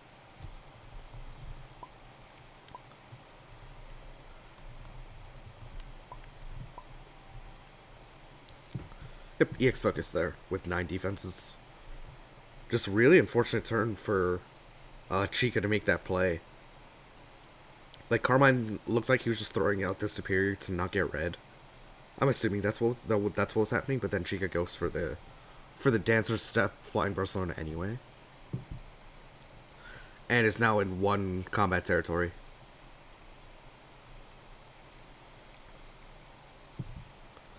If Chykka's out of grasps, then the Haha Be Devoured is free here. At speed 6.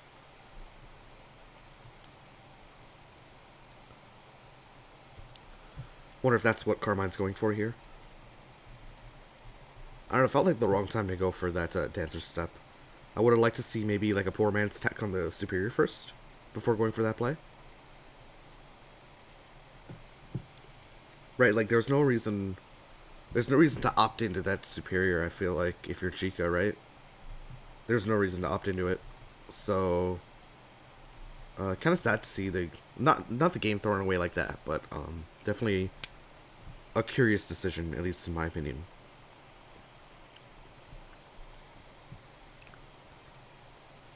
Anyway, if I'm correct and both grasps are down, this is a free Devoured.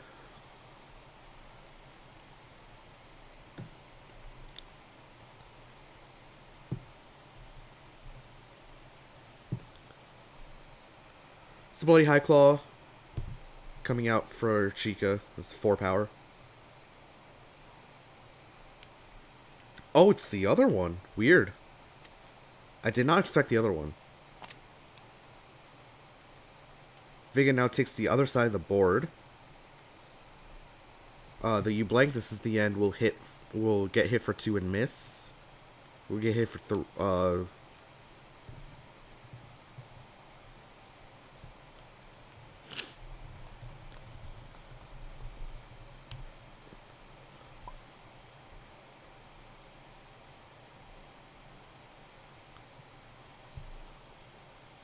Okay, weird. I expected the other one to come out, but maybe that's like gone or something. I don't know. Take a look. This card not placed in a space. Chykka at range 8 with both Flying Barcelonas down, so can't hit. Probably will have to reshuffle. Probably both players have to reshuffle.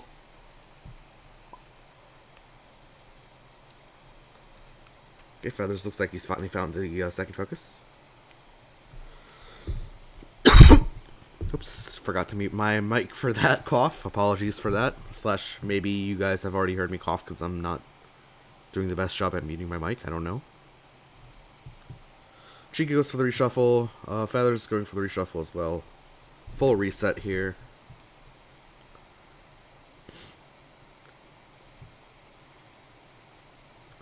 Feathers like holding onto his deck.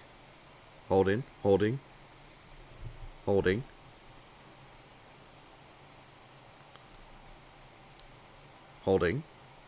Puts it back.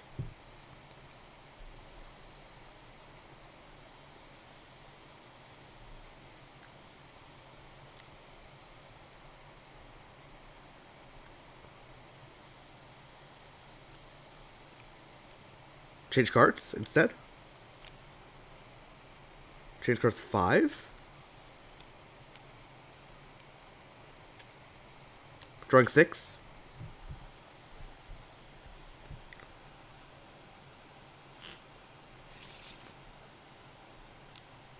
Feather's not revealing hand. Now he does. Because be like, you either have to reveal your hand or you have to give the opponent the opportunity to check your discard. Feathers reveals a hand with a billion normals. A ha be devoured. Technically, one more card should have been revealed. Feathers drew 2 off the top, so that leftmost card in his hand is also known. Chykka, of course, laughing at the fact that there are a bunch of normals in Carmine's hand right now.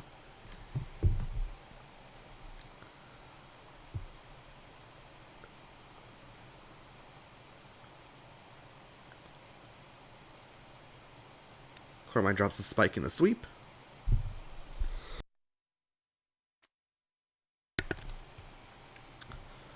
Vega with the change cards 3, drawing 4. Carmine now does have to be worried about reading. Like a reading something into a crit Flying Barcelona will just kill. Speed change cards 2, drawing 3.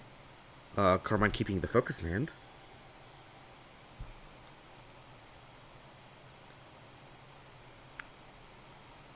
Notably, unless Carmine has EX focus in hand, reading focus crit Flying Barcelona still kills at 9 power.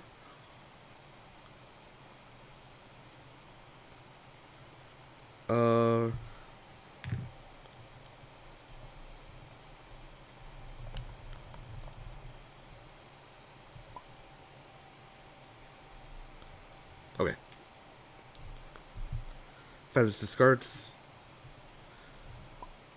Feathers discards the node focus. I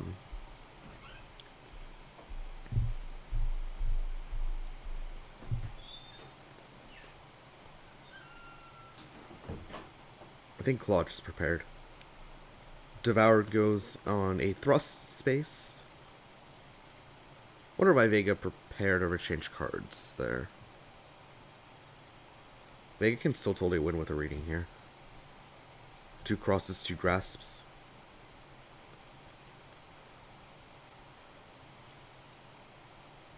Thrust, however, is lethal.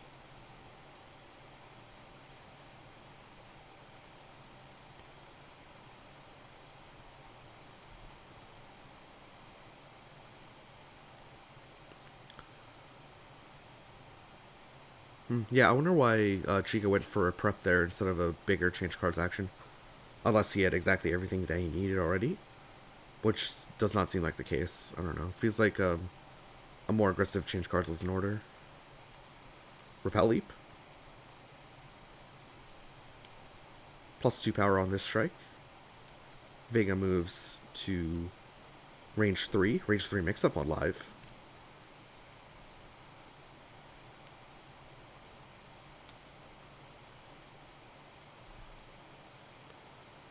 How baller would a like if it was like a crit flying Barcelona for range 3, just from downtown?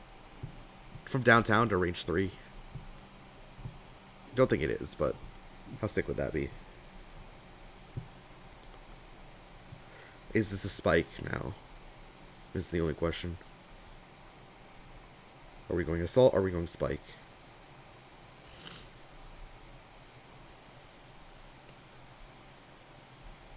+2 power spike is lethal. Just a reminder.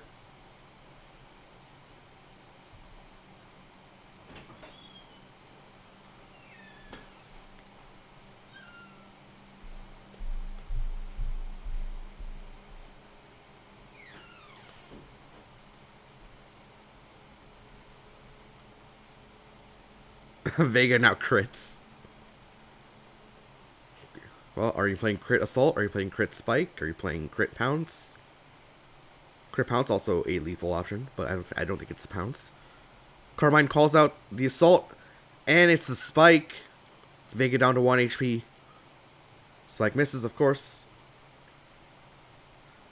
Chykka stakes it all on the assaults. Listen, man, if you were gonna crit, you should have crit that way earlier to threaten the pounce. Because the pounce was also lethal there, right? Definitely that's a misstep in of itself. It's not critting right away. So basically, like you said, that hey, it's not a special.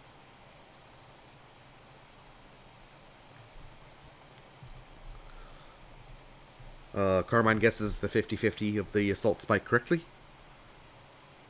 I believe that's the second spike called out, with the defensive assault. Which is pretty unfortunate for Claw.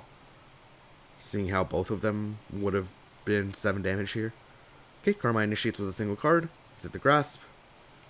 It's the Pulverize. Whatever. I mean, still wins. Flying Barcelona will hit first for 3 damage. And Pulverize will hit back for, I don't know, 4. Whatever. Carmine wins game 2. So we're moving to game 3. I don't know, I just felt like Chykka took 2 spike risks that went wrong, and then when I wanted him to take the risk, he didn't. And it would have worked. Maybe I'm just tooting my own horn here a little bit, but I don't know. A little bit unfortunate there for Vega there, definitely. Like, Vega had ample opportunities to win that game, I think. 2 defensive assaults into spikes, and 2 opportunities where if Vega had played a 7 power move.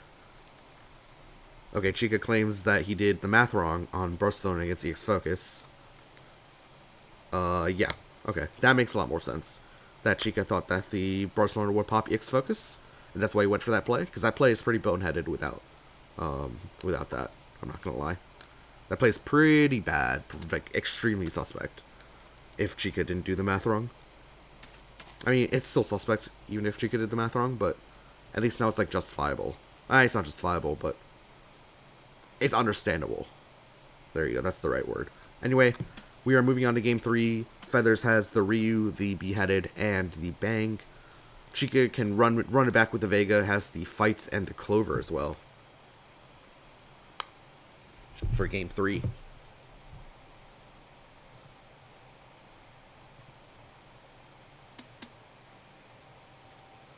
We're going to see the Ryu into the Fight. This could be an explosive matchup here. Fight, of course, can tack on additional power with the Force. Feather's going for the comfort pick within the Ryu.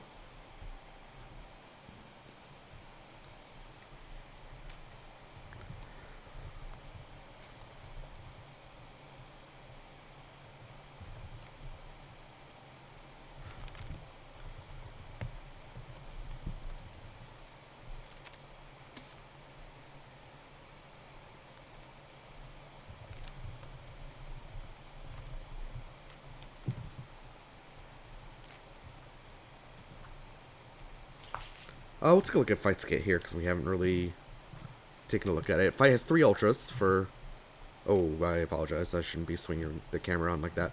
Fight has 3 ultras for additional force. We'll take a look at the cards here. He's a fireball here, an explosive shot. Very, very good card.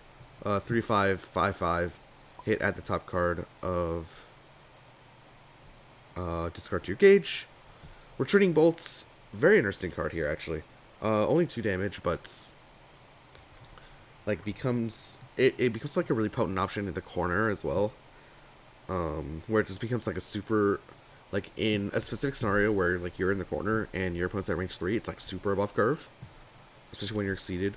Here's your slow guarded fireball. That doesn't really, it's okay. I mean that the purpose of it is that it's like technically forms a mix up with this, I guess. I guess it's important in the Ryu matchup where you're gonna be fighting against a crit Hadouken. There you go. But it's pretty niche on the outside of that. Power Jump, I think, is just a bad card. Dash is pretty nice, though. Advanced Retreat, 2 Key Charge. That's decent. 3 Ultras here, Fight has. Lightning Gun is very good, especially when exceeded. Becomes a 1-3, 8/6. Flamethrower, also, like, good, right? I mean, when you tack on power to it, it becomes a buff curve at range 4, on curve at range 3, ignore guard. Blessing of Violence upon you. Railgun is a little bit niche, but it's still playable, but it's a little bit niche is the thing. It's a little bit expensive, of course, at 4 gauge. And Fight likes to exceed as well. Because on his exceed turn, he can bring back 2 continuous boosts from discard. So, I mean, exceeding for him is very, very good. It allows him to win the next strike even harder, and then that, from going from +2 power to +3 power, introduces some breakpoints, introduces the breaking of important breakpoints, I guess is the best way to say it.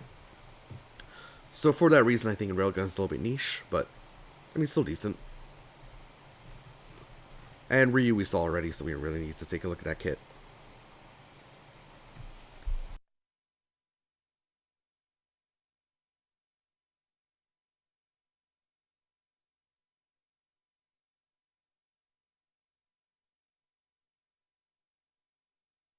I'm actually just going to use the restroom real quick. I'll be right back. Hopefully the game doesn't start.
Alright, I am back. I don't know if these 2 players are back. Looks like they are. See both of them move their mice.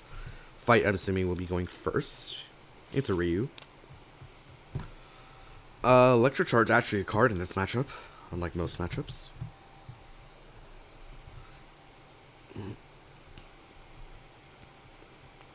Like actual range 4 mix up here between explosive shot and electrocharge for fight, and dive and Hadoken for Ryu. Very interesting. Fight says don't want any of that, moles 5. Ryu moles 2. And then moles 2 more. Ryu moles 4. And then moles a 5th one, perhaps? Oh, that was a voice crack. You can hear me losing my voice.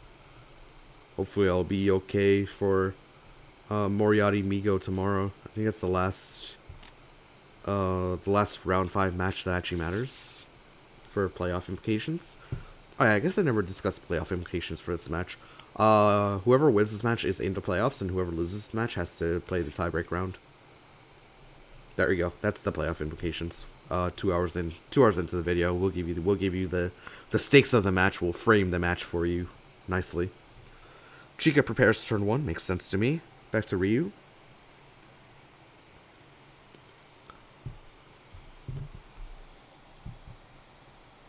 Notably, Ryu can't really strike at range 1 or turn 1 without the gauge, because of course we'll just get blown up by the explosive shot unless Ryu goes for a cheeky cross.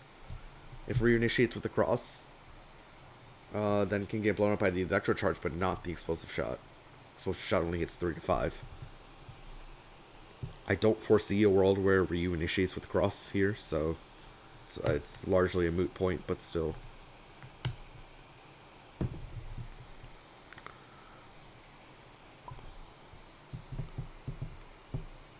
Migo's had enough. And Feathers takes a step forward into range 3.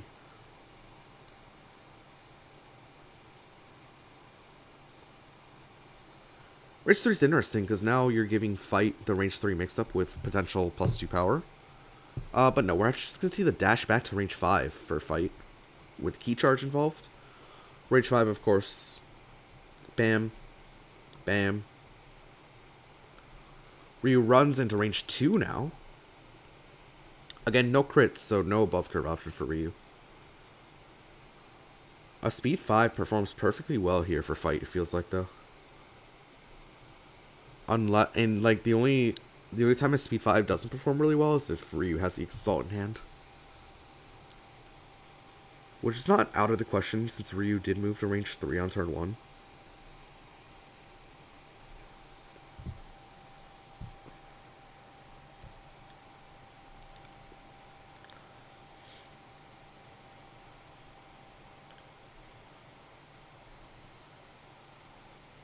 Of course, Ryu could just start with the X cross as well.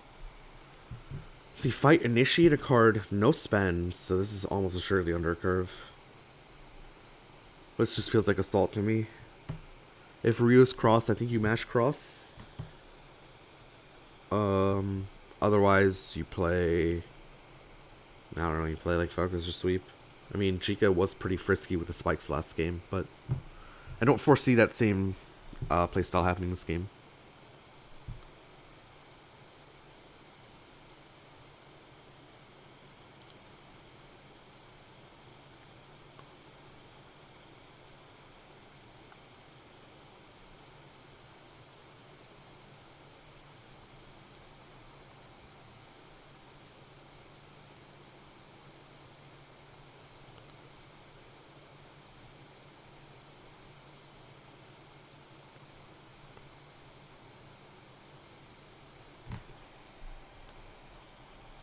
I don't know. Assault Spike mix-up, I guess, for Fight here.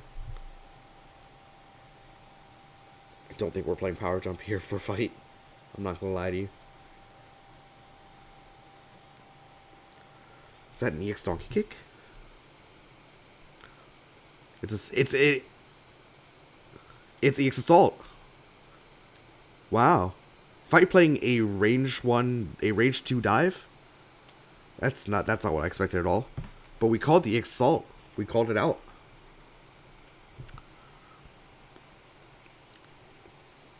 Ryu now boosts Swift at range 1, +1 power, +1 speed. Fight really wanted to get out of that corner that bad that he was willing to initiate a range 2 dive, huh? That is a spicy play from Chykka. I don't know what's going on. Don't know what's going on. I feel like just needs to play more solid. Less spice, more solid.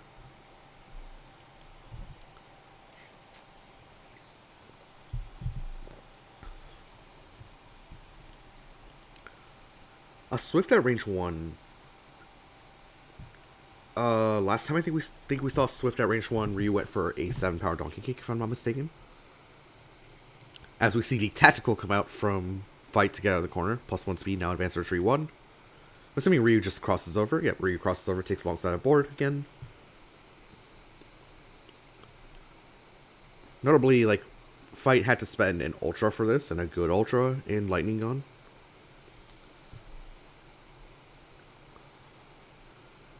And Ryu just gets to step for free.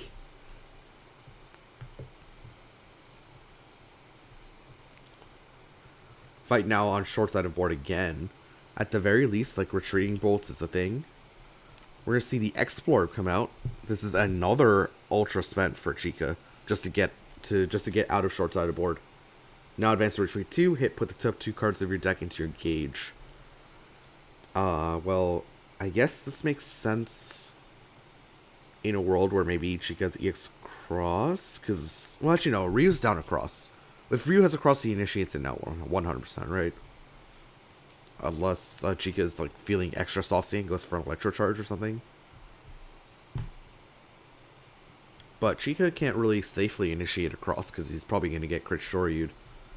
Especially when that crit Shoryu's 5 power. I think crit Shoryu's just a no-brainer there, right? So Chykka can't initiate cross. You can play EX cross on defense, I guess. Because Ryu can initiate cross, but I don't know, it just feels like a really, really heavy investment. And it just feels like this is not going to pan out for Fight. Like, I greatly favored Ryu in this combat here. And it's Ryu's turn, so Ryu can stack on additional stats if he so chooses. One Electro Charge down as well. But I guess that's running under the assumption that Ryu has a second cross, and I don't think Ryu does. But Ryu doesn't have to initiate here. Ryu can just reboost. Ryu can move to a better range. It just feels like this is such a heavy investment. 2 Ultras already. And Fight is a character that is a little bit tight on the economy. A little bit. Just a little bit.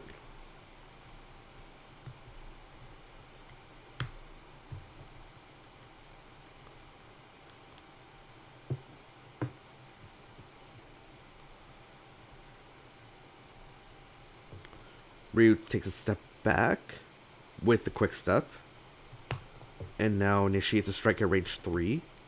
A critical strike at range 3. Grihado at speed 7.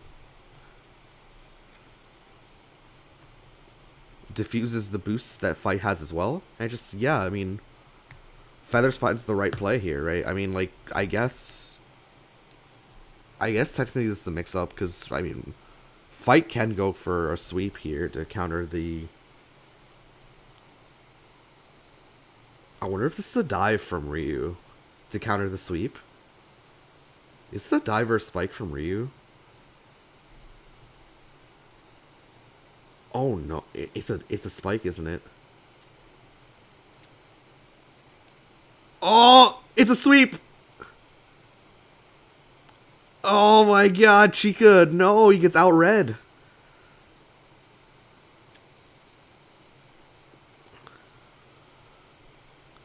Oh no, things have gone from bad to worse.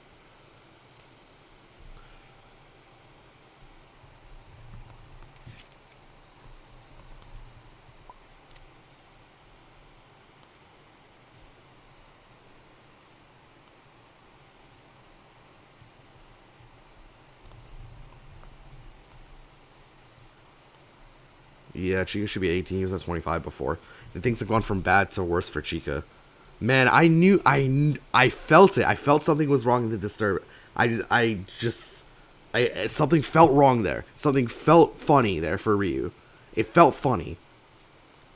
Maybe I'm just saying that because I'm feeling myself because I won a Yomi tournament today, where I didn't lose a single game. But something felt funny there. And yeah, Feathers calls it out. Feathers just out Yomiing Chykka here. Yomi gang coming through strong here. And now here comes the Crit Hado. Does Fight have the second sweep?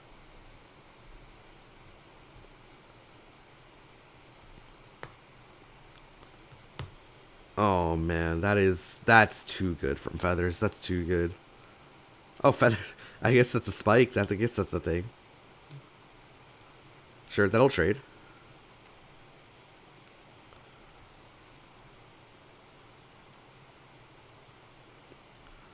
A little bit of hope there for Fight. Dealing his first damage.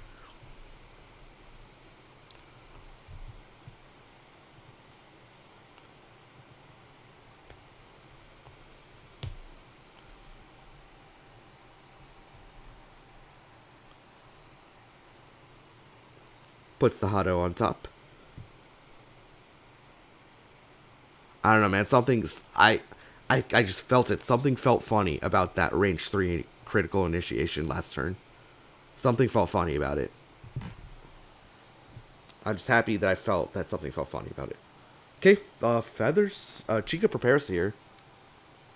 Is Feathers willing to go for the crit Hado again? Is the question. Looks like I changed cards 2, drawing 3. Drops the Metsu Shoryuken. We don't need that where we're going with 14 HP. Chykka with the parry. Are we really parrying Hadoken? I guess we are. Yeah, I guess we are parrying Hadoken. I guess in a world where you're down to 14 HP and you're down to 14 HP, you have 1 electric charge left. Hadoken's kind of annoying, but now we see the Way of the Warrior come out. Interesting dropping the Shoryuken. Feathers must have a really good hand if he's dropping the Shoryu for a Way of the Warrior. Like, Feathers must have an insanely good hand.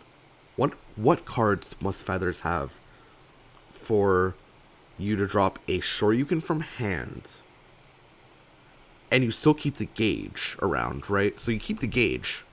You don't spend the gauge for the Way of the Warrior, even though you're like likely to win the next strike, although maybe a dive comes out, so maybe that's not the case. But you drop a Shoryuken from hand, which is like your best way of closing out games. And we're almost at the point where we're closing out games anyway. What could Feathers' hand be? It's got to be something really good. I don't even know. He's down East Assault, so it's not Assaults. So it's got to be stuff for later. But I don't even know what. Maybe he's... Like, there could be a world where I could see, like, second Crit Hado, I guess. There could be a world where, like, his hand is just EX Spike and top deck.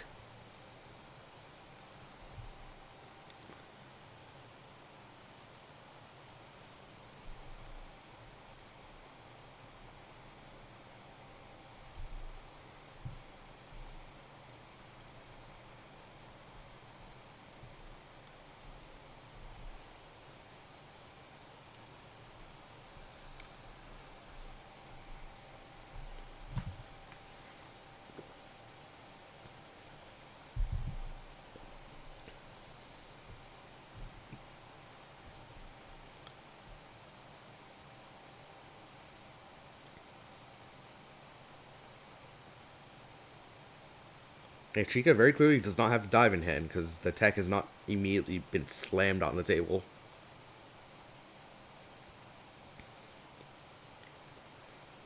Chykka initiates a strike with +2 force. What is this? What? That is too spicy. That's too spicy. Feathers blocks? Oh, it's the lightning one. Okay, I was like, okay, yeah, fair. I totally forgot that second copy of this was up. I thought that both of them had been spent, but maybe not. Maybe it was maybe it was a flamethrower that was spent. Okay, never mind. Okay, this makes way more sense. So pretty expensive there. That lightning gun costs 2 force and 2 gauge. But for Ryu, there goes the way of the warrior, right? Assaults were down. I guess it wasn't EX Spike then, very clearly, right? But yeah, Ryu blocks that, takes 2 damage for it, drops a donkey kick, steps into range 2. I guess the hand was Shoryu donkey kick then. Like this, like I'm assuming that this card is Shoryu and then this card's the top deck. Okay, fight dashes back, second power jump down, key charged. Moving to range 4. I'm assuming Feather's just... There's an explosive shot coming Ryu's way. There's an explosive shot coming Ryu's way if Chykka wants to take that risk. The only problem with spending the EX Assault...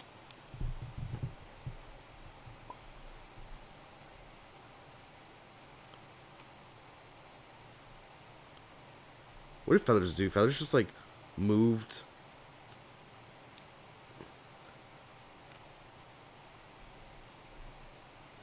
Feathers just, like, moved to spending 1 force. Whatever. Okay, spends the dive, fine. Feathers moves to range 2. Try to be Treasure Knight there. Try to be backside Treasure Knight. Unfortunately, that's not how the Brio works.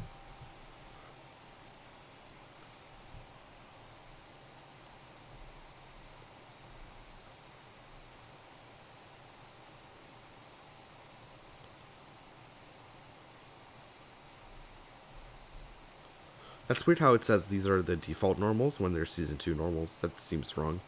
These are 7th cross normals, but when I mouse over this, it says default alternate normals. Don't know what's going on there. So it turns out that this card wasn't Shoryu, it was Dive.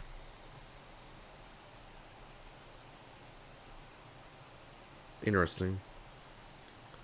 Anyway, yeah, Feather's really not wanting to get hit by the explosive shot, very clearly. Down the EX Assault, so no speed 5 options left for Ryu at range 3. The only option is Hadoken and Metsu Hadoken. So Cray Hadoken and Metsu Hadoken, that is.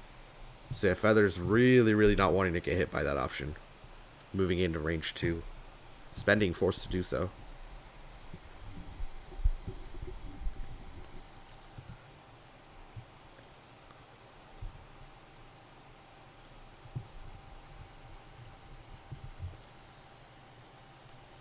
Yeah, I forgot that lightning gun was up.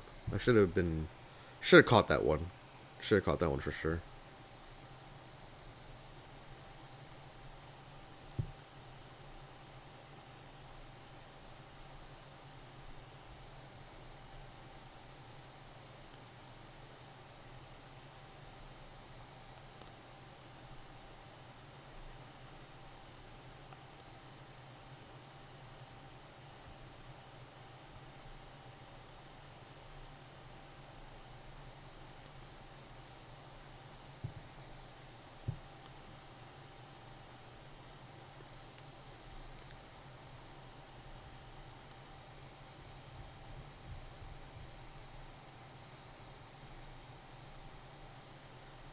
Back to Chykka here, by the way.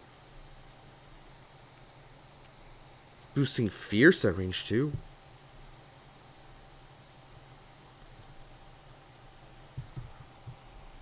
Are we looking at a potential EX Retreating Bolts? At speed 7?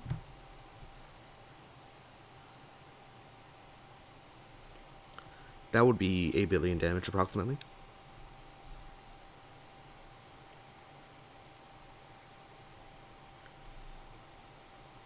Reminder that Ryu is down 1 cross, has Shoryu's left. Who's Ryu gonna Ryu step to range 2? Or to range 1, excuse me, out of range 2. That turns off the retreating bolts. Nope, Ryu just opts to prepare it instead. Retreating bolts still live.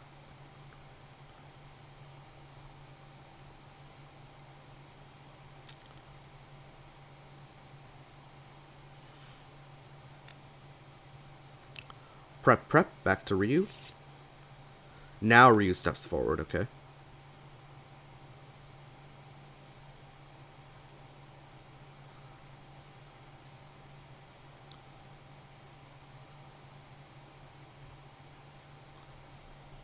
Ryu up by 9 life thus far. Although it is fight, so if there's one thing that this character can do, it's make a comeback. I think the last time I played fight, I was down 10 to 24 and I won. Something like that. Maybe even the deficit, the health deficit was larger than that even. But this is a character that can make comebacks, so don't worry about that. So we see fight spend 2 force, plus 2 power, plus 4 power on this strike. With the fierce in play. Ryu just now has to guess whether we're going fast or slow here. Ryu guesses fast, or Ryu guesses slow, but Chykka goes fast.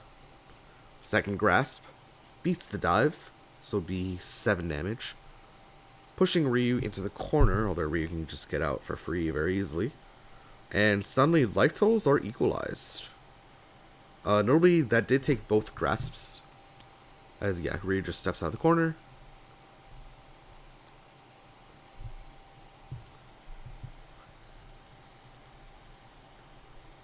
Fight can now exceed. So when fight exceeds, he can put 2 boosts into play. The only issue is that Ryu's standing at range 1, and normally you want to bring speed boosts into play if you're fight. So range 1 is the land where speed supposedly doesn't matter, so maybe he wants to be a little bit further back before popping the trigger on the exceed.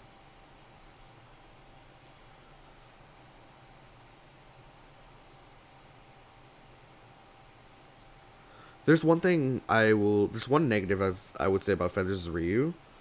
Is that Feathers' Ryu has gotten 0 value out of Wave the Warrior. Feels like just negative value out of Wave the Warrior. Which is like weird because that's usually the easiest thing to get value out of.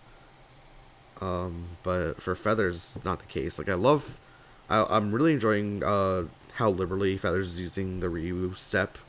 Like it's very good, I think. Like his combat reveals are fine. It's just that his Way of the Warrior usage is just so it's just so off. As we see fight initiate another strike with plus 2 power. Notably, speed 7s are down for fight because one grasp is down. So the only question is fight going speed 6? Okay, so this is going to be a critical 1-inch punch. So the 1-inch punch will hit first for 4. And the 1-inch punch will hit back for 5. So yeah, fight going slow there. I was about to say, is there a world where fight plays like a cheeky cross to try to catch a Ryu cross? But no, not the case there. Ryu goes for the 1-inch, which trades super reliably. In nearly every case. Fight down to single-digit HP. Okay, Ryu changed cards his second Metsu Shoryuken.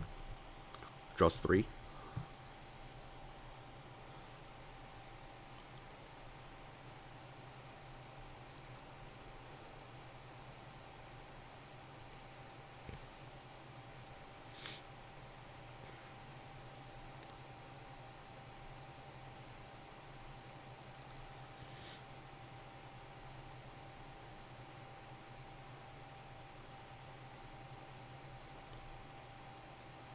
Back to fight here.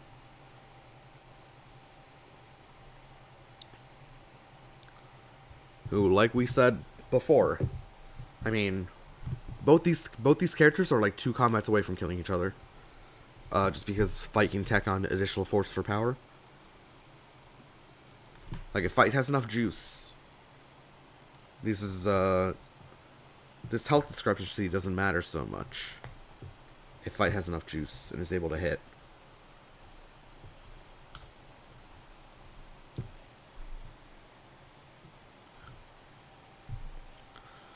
Wonder if there's a world where fight goes for something like an exceed just to get out of the corner, like Moth Orb tactical?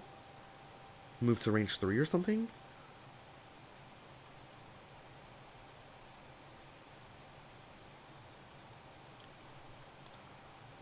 I don't remember if Ryu has a Hadouken left to his name, though. I don't remember. So you're not, like, getting the best value. You're not getting the best, value of the next strike, right? But you're getting really good positioning out of it if you, boost Explorb and Tactical, or Arachnomorph, excuse me, when you exceed. So that could be a line for Chykka. Just to get out of the corner.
Hey, Chykka looks like he's going for the exceed. Wonder what he brings out here. There's two lines I could see. One, he brings out the lines that I was talking about. Two, he could bring out just a lot of power.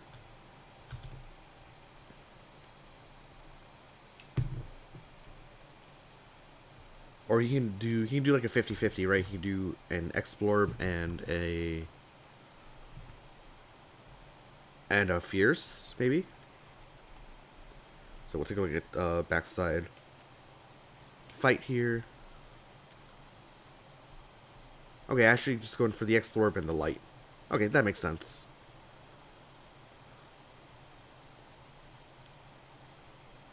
Basically just what I was asking for, except Chykka values +1 speed and range 2 over +1 speed, range 3. Which makes sense, I guess. I don't know. I mean, now does have to contest with a crit Shoryu, but can contest with just a crit cross, or with an empowered cross, 6 damage cross.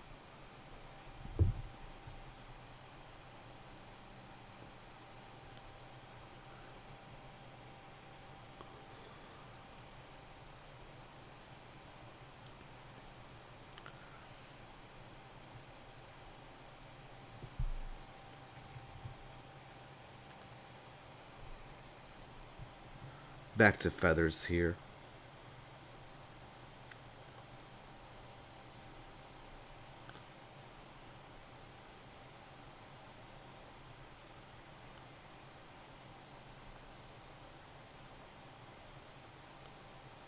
Feathers steps forward to range 1.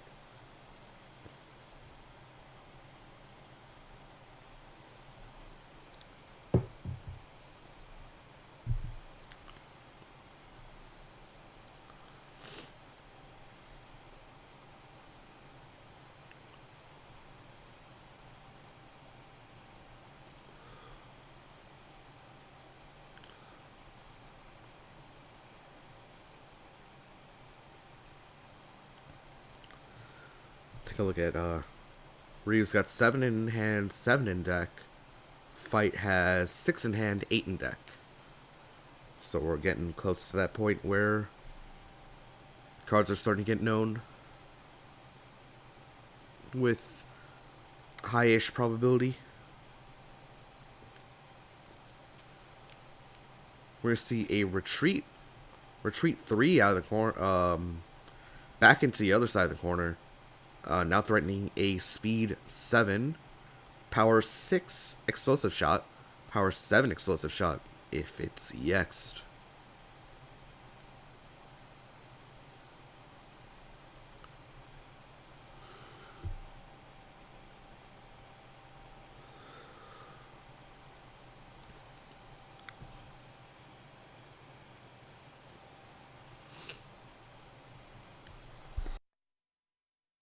Notably, a single blight from Ryu can obviously threaten the speed 8 Hadoken, which Fight would have to then contend with.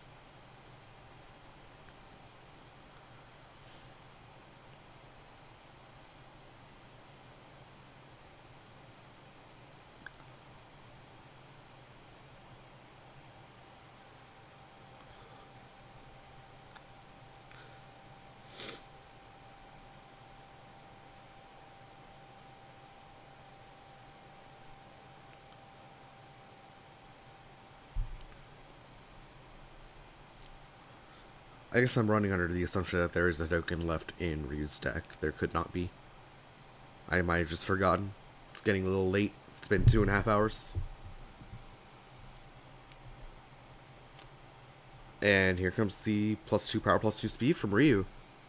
Threatening that crit Hadoken at 6 power now. Discards a spike to do so. Doesn't want to get red, I'm assuming.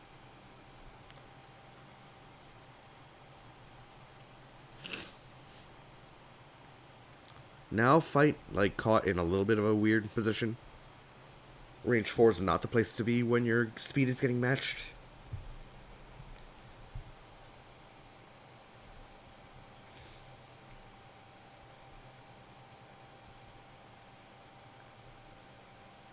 Wonder if this culminates in a reading for one of these players. I believe Fight and Ryu both have access to reading, if I'm not mistaken. So maybe that is the culmination of this mini boost war.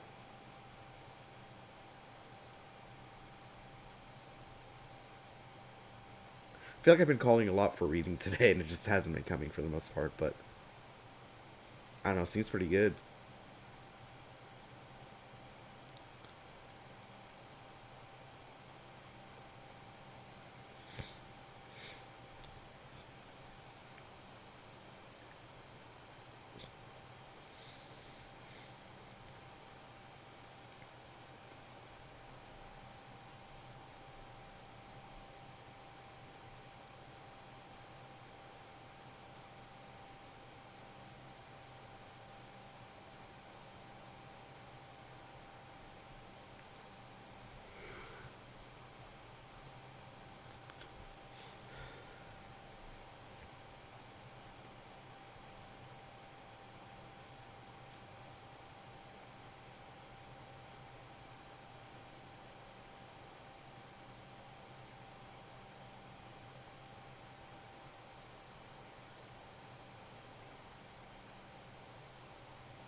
Chykka taking another look at that discard. Now I believe it's something like 6 in hand, 6 in deck. Yep, 6 in hand, 6 in deck for Ryu.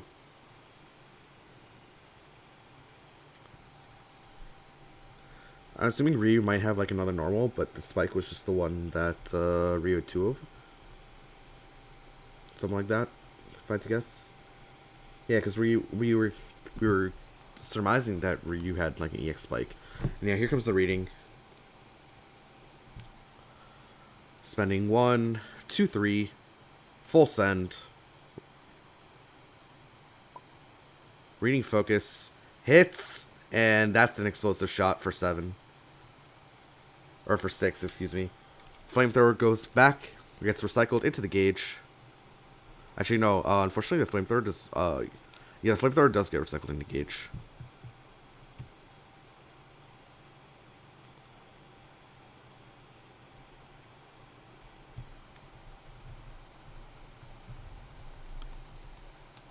Oh, actually, yeah, it is the focus that goes back to the gauge. So this timing is when you set your attack.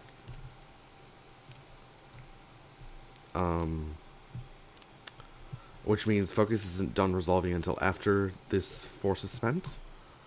But huge combat win for fight there. Huge, huge, huge swing. And yeah, it looks like Ryu just got rid of the spike because there were 2 copies of that left in the deck. Ryu steps forward to range 3. I don't know why Ryu's stepping forward to range 3. Fight going for the reshuffle. Having built a bunch of gauge, now 4 gauge for fight. 4 gauge for fight now means that ultra is live technically. Which ultra? Railgun. 3 to 8, 7, 5. Not fast enough to contend with Hadoken, unfortunately. But fight goes for the reshuffle. Ryu now striking critical to bait the Hadoken. But we have like a Hadoken spike mix up here. I would wager that Ryu doesn't have the spike in hand unless he just drew it, though. Because I think in a world where you have EX spike in your hand as Ryu, right? That turn where you discard the spike, you don't discard a spike. You discard a focus. So for that reason, I do believe that this is just real Hadoken. Unless it's a dive. I don't know if dives are left. We know it's not assault, but I don't think it's a spike is the thing.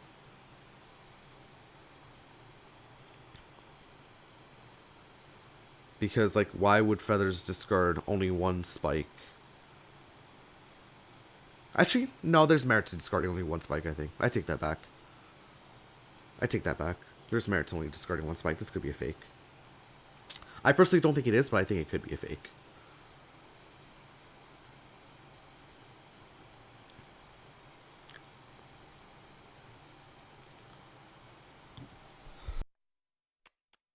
Is Fight going to spend force on this? 1 force? Spike? Did he catch the Hadoken? He catches the Hadoken. That is going to be Fight with the comeback. And wow. Fight Fight's a character that makes a comeback, right? There's that spike that we were talking about. Yeah, I mean, I guess we called it right that the spike wasn't in the hand. Or our initial call was right that spike wasn't. Man, my calls have been so good at this game. I feel like outside of that one like dud call where I completely forgot an option, but this was a fun set to watch, and I'm happy that I did some justice to it, analyzing it. But I hope you guys enjoyed the content, the commentary as much as I did. A little bit of a grinder of a set, but Chykka takes it 2-1, moves to playoffs. Feathers will drop down to 3-2, and will have to play another round of Exceed to decide whether he makes it into playoffs or not. But thank you guys so much for watching. I hope you enjoyed the content. If you did, leave a like, leave a follow, leave a subscribe, leave a comment as well. I really do enjoy reading the comments. But I hope you guys enjoyed watching this as much as I did. I know it was a little bit of a slog, but I mean, I think it was well worth it. And until next time, guys, I think tomorrow we'll be casting a game between Moriarty and Migo. Similar stakes. So until then, take care, everyone. Bye-bye.